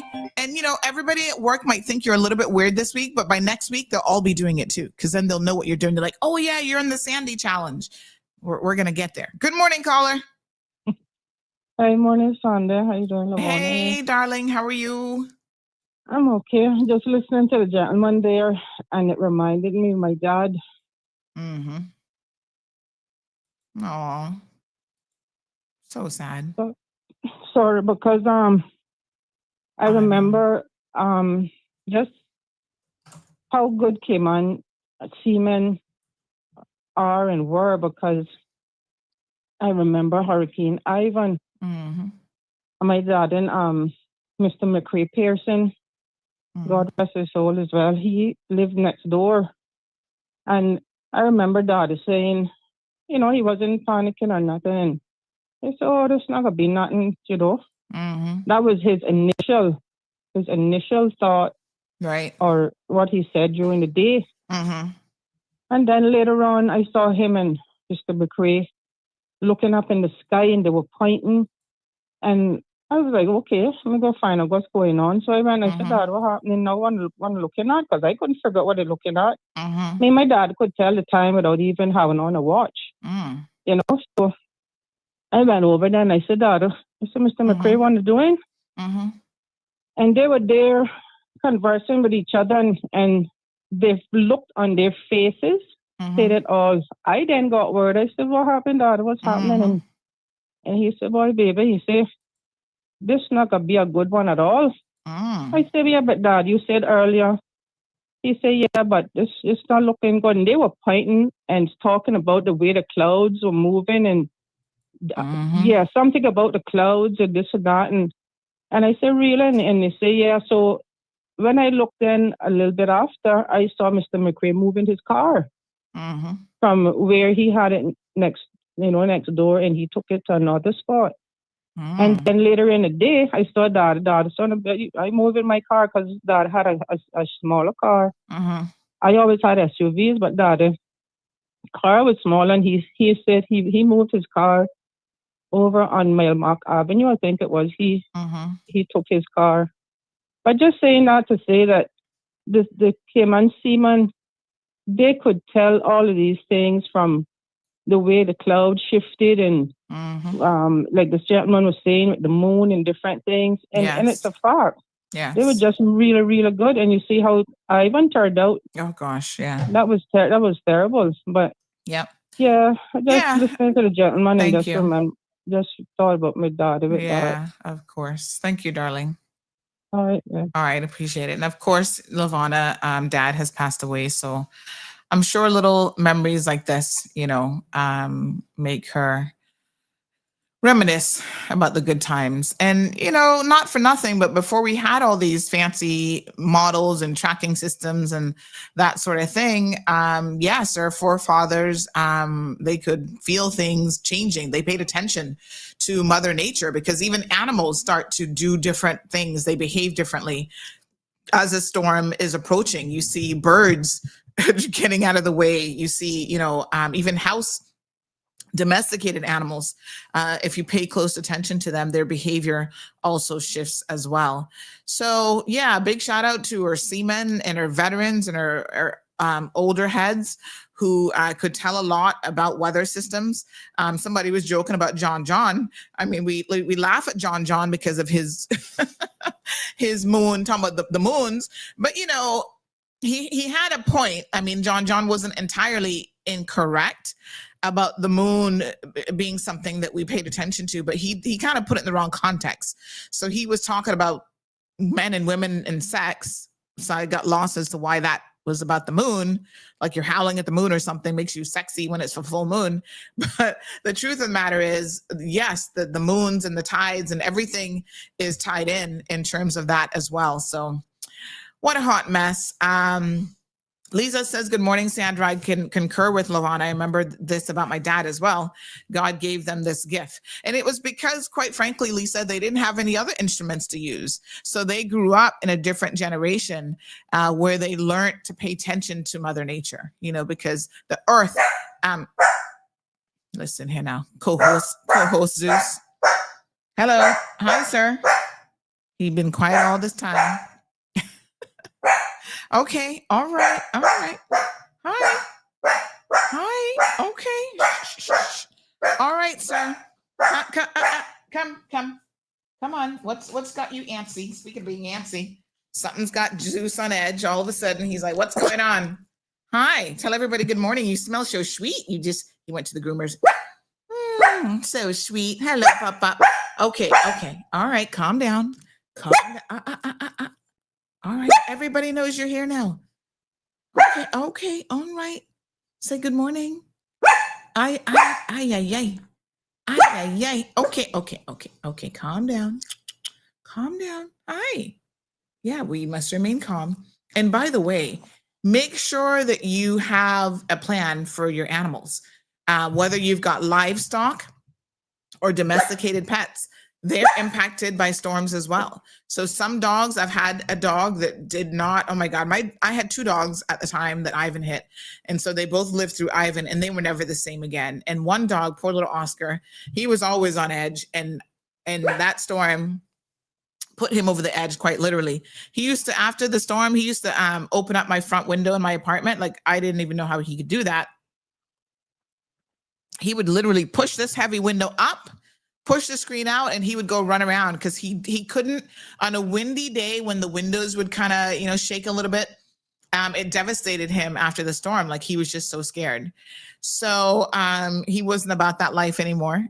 And he used to go, he felt safer running outside. So my neighbor, Mrs. Scotty from Cayman and Brack, he was living here and he's since moved back to the Brack. Big shout out to Mr. Scotty. He used to say to me, he'd call Sandra, Oscar gone again. He gone out that window. And you know what was so funny? My other dog, Rupert, he was such a sweet lab mix. He would never go with him. He was a very obedient dog. He just sat there and waited for Oscar to jump back because then he learned how to jump back through the window. But yeah, our animals, they can get very jittery. Some of them get nervous during storms and stuff like that. So make sure you have a plan for them. If you have to go to a shelter, please be reminded that not all shelters take dogs. Right, Shushi? Right, Pop? So, find whatever is gonna comfort them and take some of the stress off of them as well. Because if you're like me and you're an animal lover, having your little doggies all stressed out will make you stressed out too. So, right, Zeus? We're good. So I think the door or something was opening while he started to bark. Okay, it's all right. You got good ears. You're a good little watchdog. Okay, now we're going to talk about immigration. Yeah, we're going to talk about immigration. Zeus says, I got my Cayman passport. I was born right in West Bay. I'm a Bayer. Y'all don't know that, huh? Yeah, boy, Zeus is from West Bay. You're looking at me like, okay. All right, sir. Lie back down. Relax. It's good. Relax yourself. All right, let's talk about immigration. So we have the consultation period open now, folks. That is going to be a period of, yes, thank you, Jim. Jim said, for the love of God, don't leave your animals tied outside. They deserve a fighting chance of survival too. Yes, please. And that includes your actual livestock, because some of y'all be forgetting about the beef. Christmas is right around the corner. Save a cow. So yes. Lisa says, Uncle Dallas Ebanks predicted and tracked Hurricane Ivan and prepared our family. And I thank him and his wisdom and maritime knowledge and all that he did for our country. Thank you so much, darling. Okay, so here we go. Immigration. So this is, I would say, and I think, most of you would agree, this is going to be the biggest overhaul of our immigration system in quite some time. So we have 28 days. The consultation period is open for 28 days. I know some of you are complaining that that's not enough time. I'm going to disagree with you. I think if you care about this issue, which we all should do, this is more than sufficient time for you to sit down and read a bill that is, how many pages? I got it here. It is 58 pages. But, a lot of it is like objects and reasonings. Let me pull it up on the screen here for you. So there are lots of bits and pieces that you can actually just skip right over because it's not really like this first bit here. Let me see if I can enlarge this. Isn't going to be all of that relevant. This is just a memorandum of objects and reasoning. So clause 1 provides a short title. So we can just skip over that bit. This is kind of like, your little clause 14 amends section 38 of the Principal Act. Yeah. So we're going to go through it and try to understand what the proposed changes are. But this is massive. It's a massive undertaking. It's the most significant overhaul of our immigration legislation in decades, perhaps even since the Cayman Protection law went into place, right? So this legislation marks what I would say is a pretty decisive pivot towards protecting Caymanian employment opportunities and trying to tighten their immigration controls. And of course, there are some really critical questions that it does bring to the forefront about economic competitiveness, family stability, and what I always say, unintended social consequences, right? Unintended consequences is you might have the best intentions in the world when you start out on a journey of amending legislation, of doing whatever. And if you haven't really sat down and thought through what all of the potential fallouts might be, there's always consequences to changing things, right? So we're tightening things, but there's a real possibility that could have an unintended consequence that we need to think about at this stage. So this is where we need to put on our thinking caps. We need to look at, for example, other people who have changed legislation or perhaps have similar legislation. What has it meant for their economy? We have built an economy, and this is where we need to just be completely honest. We have built an economy, folks, that is around imported labor. That is not going to change overnight. That isn't going to disappear overnight, okay?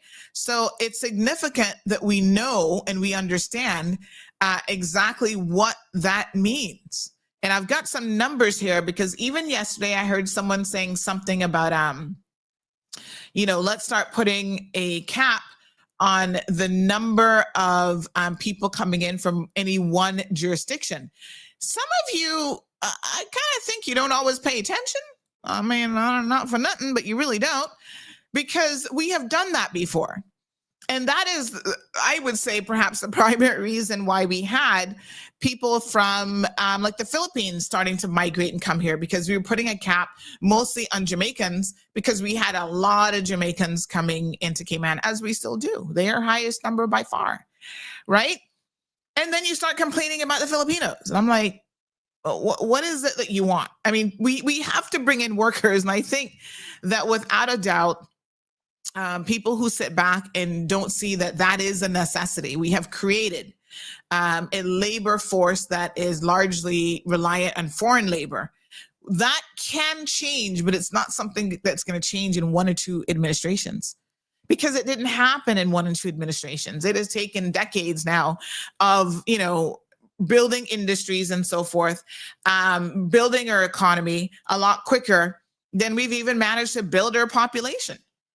And there's only so many children. I'm not an advocate for having a ton of children, because quite frankly, when you look at the world economy and even the expense of raising and having children, and not just the expense, but the time, because you can be a millionaire and not have time for your kids because you're hustling to make those millions of dollars, right? And I'm not an advocate of that. I don't care how much money you have. You can have a lot of money and still not be a good parent. I'm always like, listen, if you're bringing children into this world, you want them to have the best of what you have to offer. And that's not about money necessarily. I mean, it's important to give them opportunities, and sometimes they get that because of financial positions and whatever. But no, it's about spending your time with your children, teaching our children our Caymanian values, or Caymanian culture, or Caymanian traditions. How are you going to make all that possible when you're out here hustling in the streets 24/7 trying to pay your bills, right? So have what you can afford, and that includes children.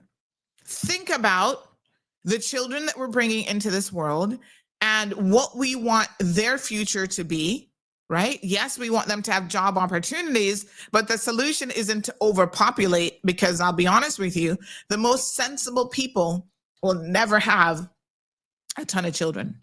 It's normally the people who simply can't afford it. They're the ones who are going to struggle. And that doesn't make any sense.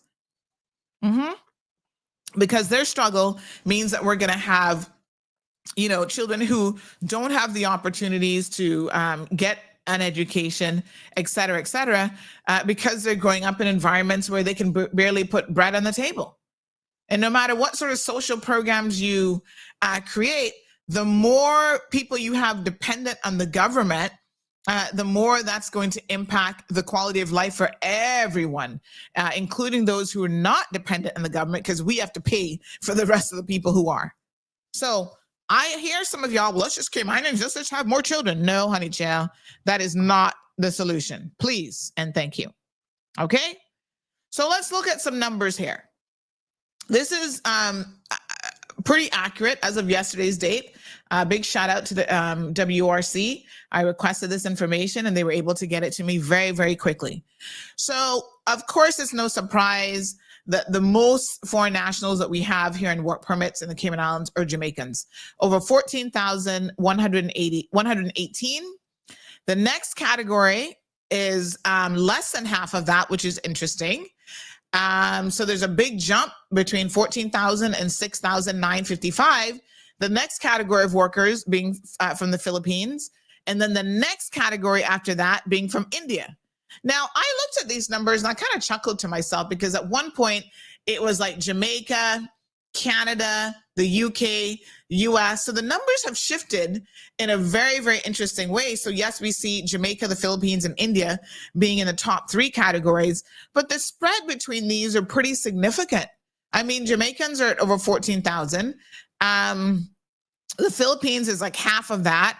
And then you cut that again, less than half is the Indian population. The UK is not that far behind the Indian population, right? Just a couple, not even a couple hundred.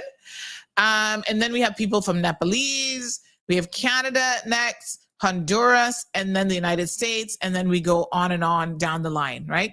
The least number, by the way, 142 nationalities. The least number, only have one person on a work permit from Turks and Caicos? Wow, that kind of surprises me, to be honest. Ivory Coast, Kingdom of Cambodia, Macedonia, Moldova, Republic of Sierra Leone, Hong Kong, we've got 2, Luxembourg, Madagascar. It's so interesting to see the people all the way at the bottom of the list. Bermuda, only 4?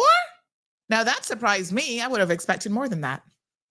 Anyway, these are the accurate numbers. And so there it is. Dominica is only 9. Interesting.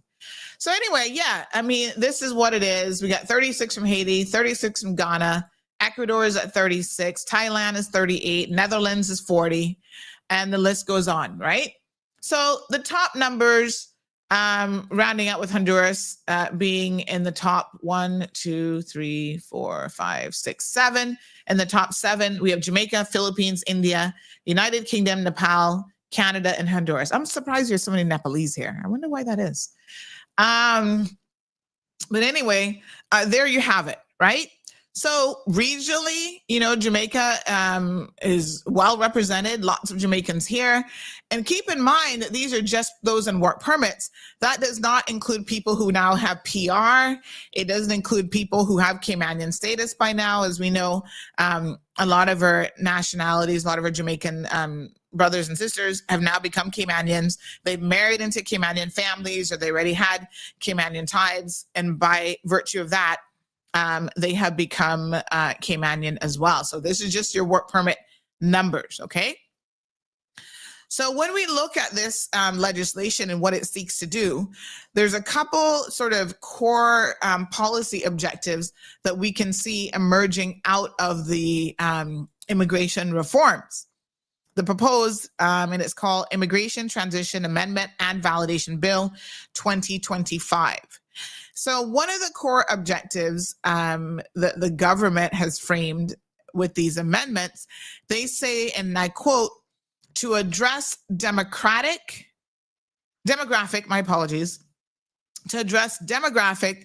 economic, and infrastructure pressures that have accumulated over decades of essentially unchanged immigration policies.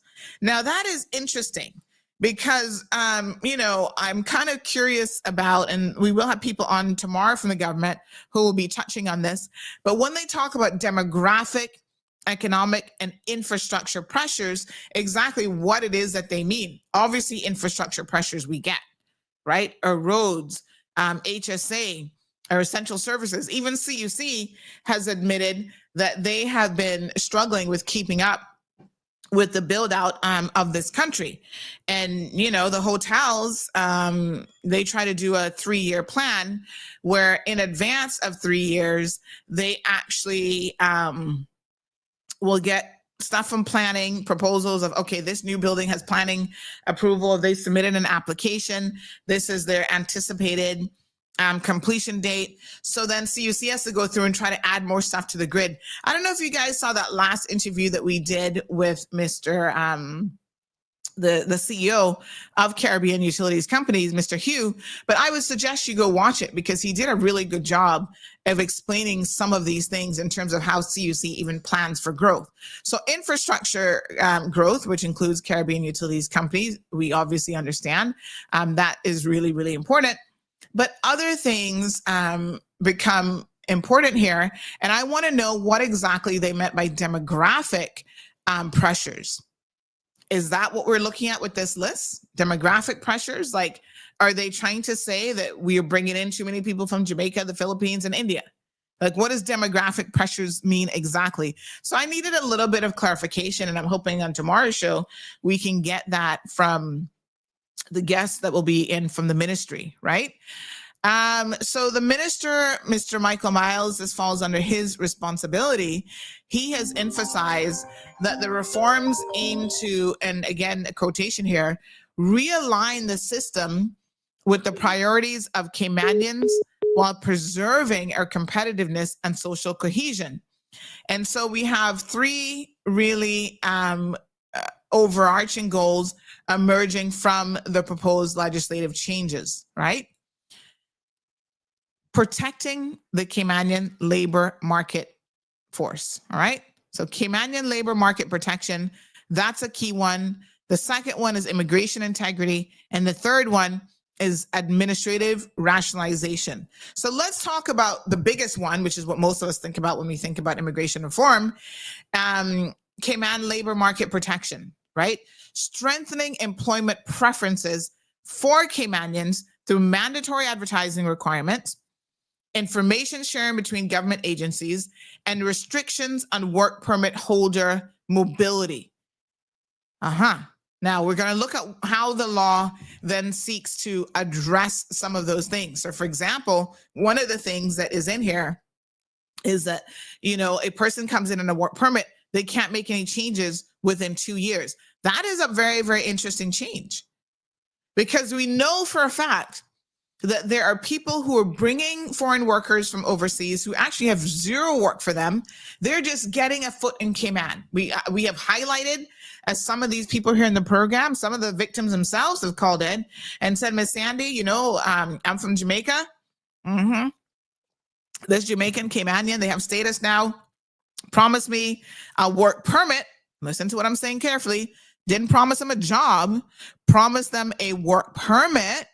And through the promise of the work permit, they got it approved and they came here and they have no real work for them. And that is extremely concerning. Okay. Because then they get here, they're left to their own sort of, you know, demise, if you will, because if they can't find a job, then they might get into all sorts of illegal activities. But they're here and they have to find a way to survive in an economy that isn't easy to survive in. Nobody is telling you that you come to Cayman and it's cheap. But let me say something, right? Everybody complains about the cost of living in Cayman. Okay, you know, it is what it is. I mean, there are lots of places that are way more expensive and you get far less. So, you know, but what is so crazy is the fact that we have so many people here, foreigners on work permits, that I'm thinking if this place is so much more expensive than your own country, then explain the logic about why you would even come here. Why would you be here? And this now speaks to the strength of our economy. Because despite the fact that, yes, it is expensive to live in Cayman, right? We all admit that housing is out of control, utility bills, everything.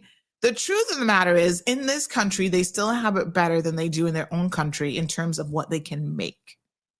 So I've got a friend She was on rollover, and I was talking to the other day. She's now back from her own country, one of the regional countries, Honduras. And, she was working when she went back. And I said, give me an idea, because I'm curious to know, what sort of money were you making in Honduras? She's working for a company. And she said, Sandy, I was making $600 a month. Now, yes, it's cheaper to live in Honduras, but you can't, even in Honduras, $600 a month, you can live, but you're not going to save and do much else with it. So she is now back in Cayman because she's like, I can make way more than that in Cayman, try to keep my housing down to a minimum, trying to live within my means, and be able to then send money back home, help support my child.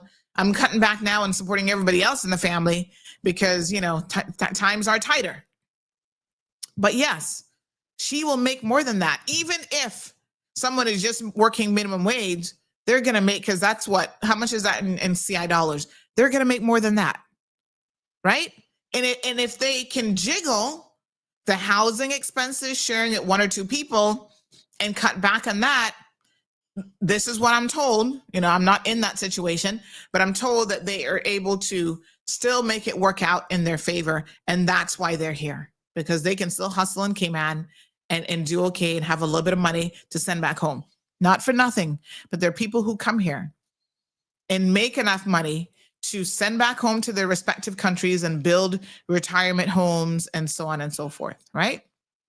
So this is an interesting point about the, the restrictions on work permit mobility. And it's one of the things that some employers have already expressed to me that they have concerns about. All right. So the next sort of overarching goal outside of the Caymanian labor market protection, and we see how that's going to attempt to be done in those ways, right, is the immigration integrity. Now, let me say, before we move on to this one, strengthening employment preferences for Caymanians through mandatory advertising requirements. Now, I thought we had that already. And so this is where I'm like, what else are we going to do?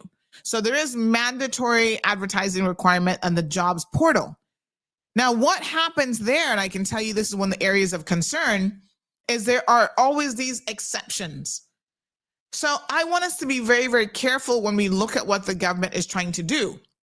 Because if the government says, which was already in place, mandatory job advertising on these portals, and then they allow for all of these exemptions to occur.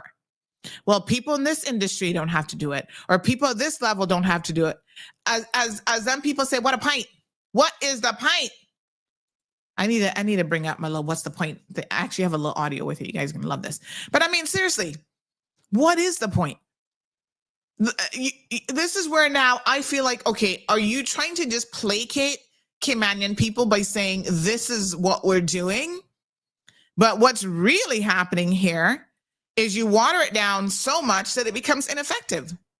Why would we do that? Let's take a call. Good morning, caller. Good morning. Hello, honey Joe. Sorry for calling in again, but no you're talking problem. about something that I'm not quite through the whole amendment, reading the amendment bill. Mm-hmm. But just a cursory reading, and I was just thinking about I mean, this is how it's playing out in my head, right? You spoke about unintended consequences, right? And every law has unintended consequences, right? With the tightening, I think with all of these new rules, while they're well intended, I think that it's going to have the knock-on effects are absolutely going to affect Caymanians, especially the middle class and the working class Caymanians. Because even if Caymanians don't need a work permit, which we don't, right? We still live in a system that depends heavily on foreign labor, right? So when the rules make it harder to hire or keep workers, we're going to feel it in higher costs, lower services.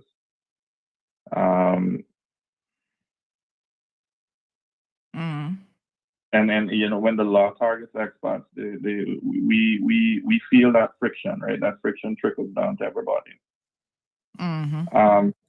So for example, they're talking about this 21-day advertisement, right? Every job has to advertise now for 21 days. What does that mean in terms of hiring Caymanians who may be qualified for the job, but because the job has to be advertised for 21 days, does that mean a Caymanian has to wait 21 days before they even get get to apply? That's a good question. I don't even know. Right. And then I'm also thinking too of, I mean, yes, even though it's meant to protect Caymanians, we have to be fair to the people here. I mean, what about the work permit holders who are here for, they can't change within 2 years. What happens if they're being abused by their bosses? I mean, will there be, I know you just said, exemptions and watering it down, but will there be some sort of exemption or exception in those circumstances where you have work permit holders who are being abused at work, where they're allowed to stay, but they can change a job if they find another job here? I mean, I'm just thinking of. Yeah. I mean, like I said, these are all of the things that we have to think about. I mean, again, mandatory advertising is one thing, but having it drawn out for that amount of time, as you say, could have some real unintended consequences that would actually hurt Caymanians. So yeah, listen, we're going to have these discussions. And I think the things that we need to be mindful of and that we need to do at this stage is to ask these questions, because the government has to be prepared to answer these questions for us, right? So that we can understand what their thought process is and if the law has actually thought about this or addressed it. I mean, I had someone else who just sent a question in that they don't quite understand this amendment. And so, we can talk about all those things, but thank you so much for that, because what we're going to do is we're actually going to send a transcript of this show and we will continue the conversation, because I can literally only go up to 9:30 today because I've got to go to the parliamentary luncheon that the Chamber's hosting. But yes, I mean, these are some real questions that we need to put to the government. So thank you for that.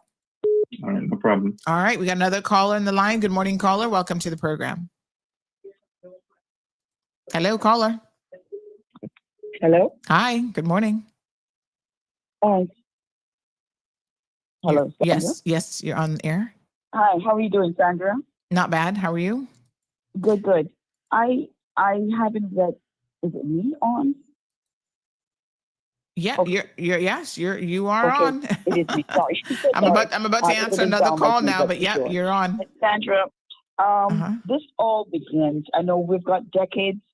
We're decades. It's decades of work to be changed. They won't be able to do everything all at one time.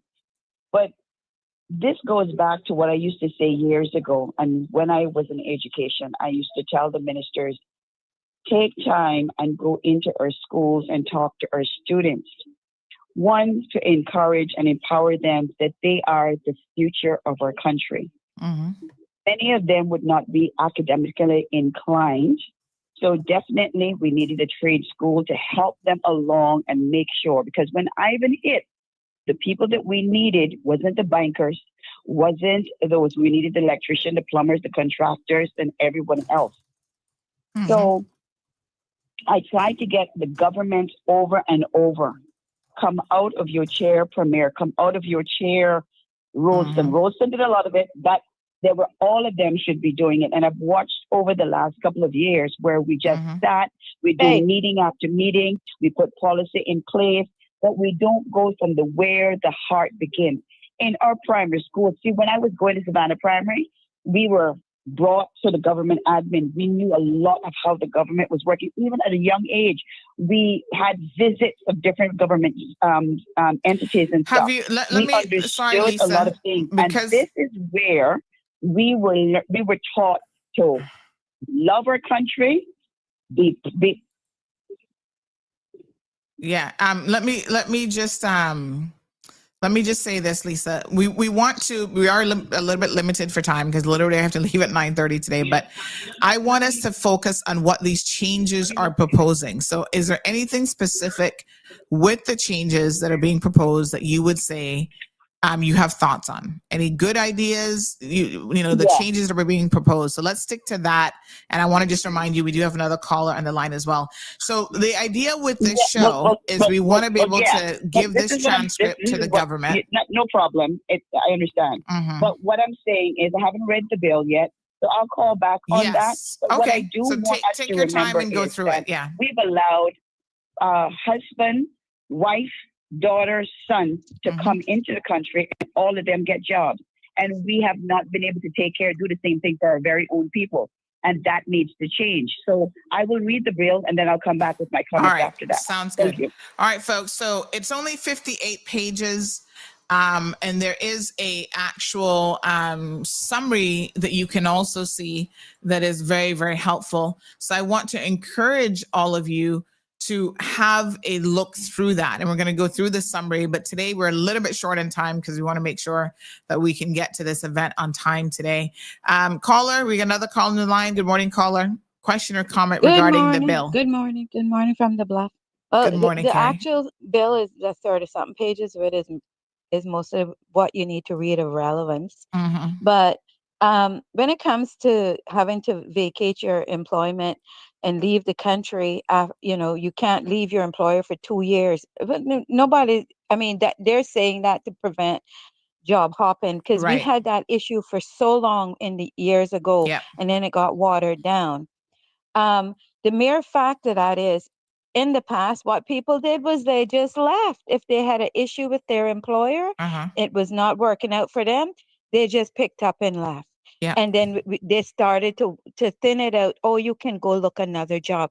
Go down to immigration, get time, and they'll stamp it in your passport. And you know how many people I went there with that were coming on to work with me, leaving somebody else, and you get to that counter with them to get time. And the immigration officer back then was telling them, yeah, here's your 10 days. Go look somebody, get you another job, get you another permit. And they're still doing it today.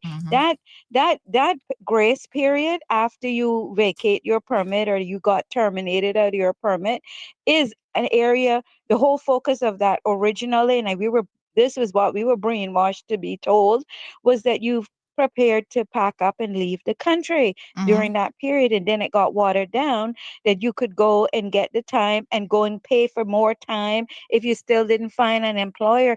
There was a woman that was here 7 months on time, paying for time, and it was $100 after so many times you get it. The first 10 is free, then the 14 is 50, and then the 14 after that's 100, and it go on. And that is where the system was not properly enforced. It was the extension So of time for people. Here's the problem, right, Carrie? So as we look at this bill, it is very dangerous to put legislation in place that is 100% black and white, because then you don't leave for any room for discretionary power.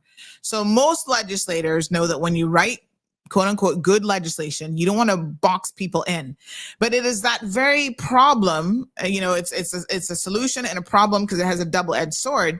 So you give people administrative power.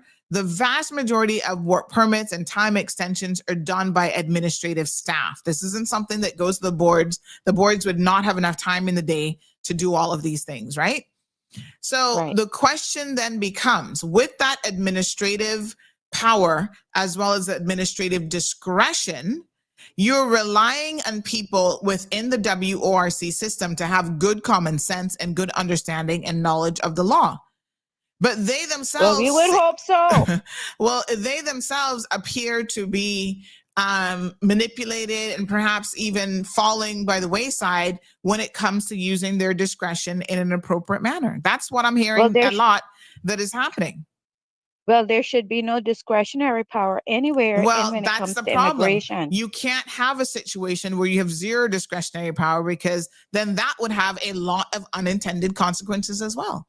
It wouldn't take long to see how that sort of system isn't going to work. Look at how often we amended that Immigration Transition Act to appease the expatriate in our country. Look at how often it was the most amended law on the books. When they put a new change in, didn't work out, they came back and amended it and fixed what they thought didn't work. And so if that has to be the case now, well, that'll be the case now. And if we have to make it more stringent, then we need to, because look, all them children we just graduated a few nights ago, majority of their jobs now are up in an application at the WRC administrative counter, getting work permits approved for those jobs that should be going to our children. They should be trained. We should, like you say, definitely need a vocational school. That should be a prime thing that we put in this country within the next 4 years, a vocational school, so that our children are trained in so many aspects of different jobs that they can do. And the other thing is the mindsets of our children. Where is the school counselors? Are we giving our children a good, clear mindset of how to go to work, how to do this, Well, how to that's do a that? whole other side of this equation, because we can have the tightest immigration bill and law in place in the world, but if Caymanians are not prepared and ready to take up the jobs, we got a much bigger problem. Leave me there, I caller. don't think that's our problem, though. Give me a sec. I don't think our problem is Caymanians don't want to. Not all of us are that way. I wouldn't say all. Come on. Nobody A said good high all. percentage of us want those jobs, but we're not given the opportunity. And this law is going to submit it. Let me ask you a question, because we also need to talk about what types of work permits do these jobs cover. So I'm going to request additional information in terms of categories of work permits. Do you want a job? Let me ask you a question. Would you take a job? I mean, depends on how desperate you are, but would you take a job normally as a Caymanian flipping burgers at Burger King? Fucking yes. Your language, Carrie. If not 9:30 yet? No. Oh my God, sorry. No, seriously, I would work Burger King, Wendy's. I don't care. It's honest money. Yeah, but most Caymanians are not going to do it. Most Caymanians are not going to do that. Or they'll do it for a week. Natives will. The mix-up Caymanians may not. We need to learn that now. Our natives will do those jobs. I'm gonna disagree with you. I know a lot of natives that would be insulted if you offered them, even as young kids. They feel like they should be getting a big time job sitting in an office behind a computer. Well, then they'll starve to death, and they'll soon figure that out. We need to be having these conversations with our young people, but thank you so much. Yep. All right, have a good day. Sorry for the curse word. It's on me, send the lawsuit. You said that time on you. Off right, not business, but you their business with the radio station. Lord have mercy. So this person says, no, it's 2 years within the same sector of employment. They can move to a different employer if abuse is happening. So that's a point of clarification that is really important. If abuse is happening. Okay. Another person has this question, and I think this is actually quite a good question. This section that says a holder of the right to be Caymanian by entitlement, who after reaching the age of 18 resides outside of Cayman for 5 years or more, and who fails to notify WRC will lose that right under the proposed amendments. This person says, good morning. If you have a chance, I'd like to really know what this really means. I worry about my children who are adults that live overseas. In fact, there is a lot of people. So I'm also, when you say Caymanian by entitlement, is that the category where you get it as of, because there's so many ways to get it. This is where it's confusing. By entitlement, is that where you get it through your parental, whatever? So say, for example, Gigi's a Caymanian. She becomes an adult. She goes off to university and decides to stay for a couple of years in the UK. Does this mean that she would lose her right to be a Caymanian? Because remember now, they actually have to get that you have a right to be Caymanian letter. So this is a really, really good question. So people do need to, we're seeking clarification and some of these things because there are tons of Caymanians who live overseas for a number of different reasons. But one day they may want to come back.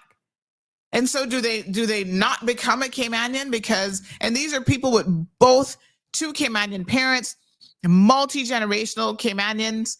It's just that because they were born after 1977, maybe they needed to get acknowledgement or whatever.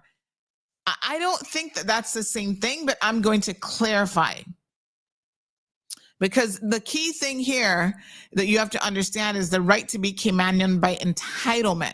So your kids never had to apply for the right to be Caymanian by entitlement. They simply had to get the acknowledgement that they are Caymanians, right? because if they were born after 1977. So this is a good question, though, and I think we do need to clarify that as well. Listen, folks, my apologies that I can't go into a whole lot of overtime today. I do have a couple events that I have committed to attending and getting coverage for you guys on. But needless to say, tomorrow we have the premiere and we have Minister Anglin back on the show for the SPS segment. And then we're going to get into, after that, we're going to actually have some representatives, including Mr. Wesley Howell, who will be talking about some of these immigration things. So have questions ready. Questions. Start to go through the documentation. If there are things in there that you do not understand, let us ensure that we have questions that can be answered. And then on Monday's show, we're going to continue our deep dive, because we haven't even gotten past, in my notes, page 1 yet. We're going to continue our deep dive into the conversation. What I would like to say is I want to encourage the conversation to be along the lines of, we've looked at the bill, we have questions in relation to the bill itself, right? And the proposed amendments. That is where I want to ensure our questions are. We don't need to be rehashing and talking about a lot of the things that we talk about every single day. We get it. We get what Caymanians are saying about things happening in the workplace. Let's look at the proposals and ask the question, is what is being proposed going to fix that problem? And is it going to fix it without any unintended consequences? That's the problem, right? So someone says a big part of the problem for Caymanians is that the job portal is not just for Caymanians. It is used by anyone that is on a work permit. That's interesting. So are we tweaking the job portal where it's just for Caymanians to apply? Here's another one. Listen, this is from a good source. The only ones being affected are the smaller businesses, not the bigger companies, as the bigger companies are getting away with a lot. WRC is not going to stop until someone sues them. Okay. And then we saw this one, clarification about that. All right, I've got a video for you. Don't quite log off yet, folks. I want you guys to watch this video about storm prep coming out of Windsor Park and the community there and what they're doing. So again, tune in early tomorrow morning, folks. The premiere is on, and Minister Anglin. And then, my apologies, after them, we'll have some representatives who are well familiar with the legislative change. So that's your time to ask these questions.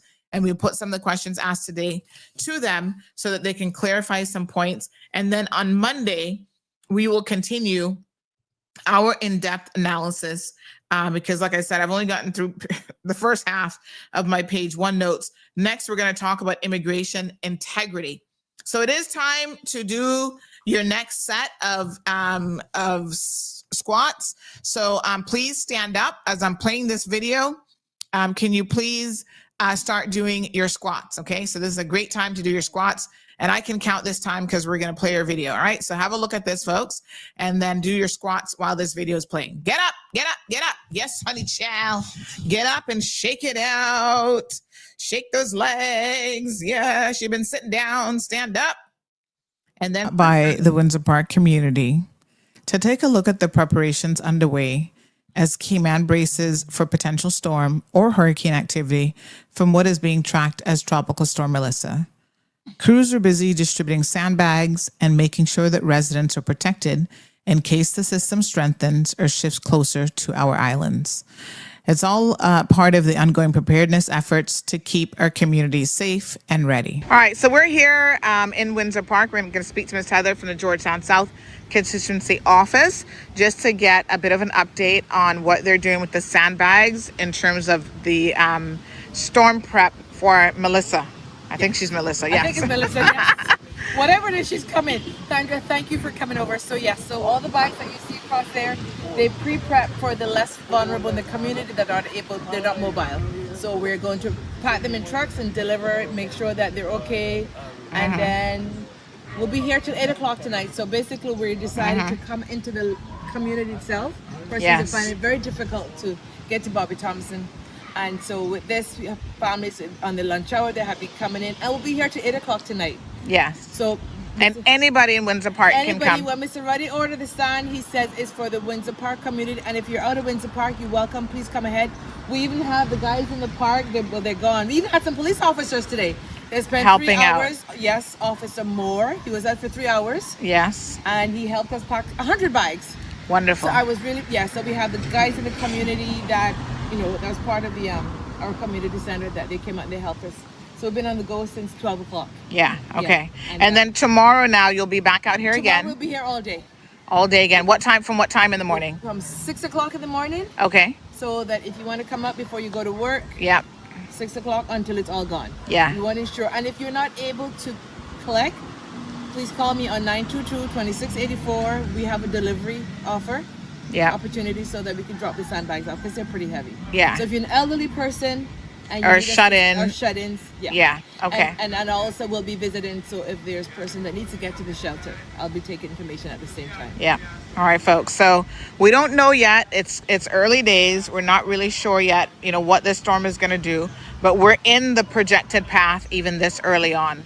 So the advice, folks, is we're praying for the best possible outcome and that the storm misses us, but we're preparing for the worst. So don't let this be a Ivan part 2 where you get, you're not prepared because you've said to yourself, oh, this isn't going to happen.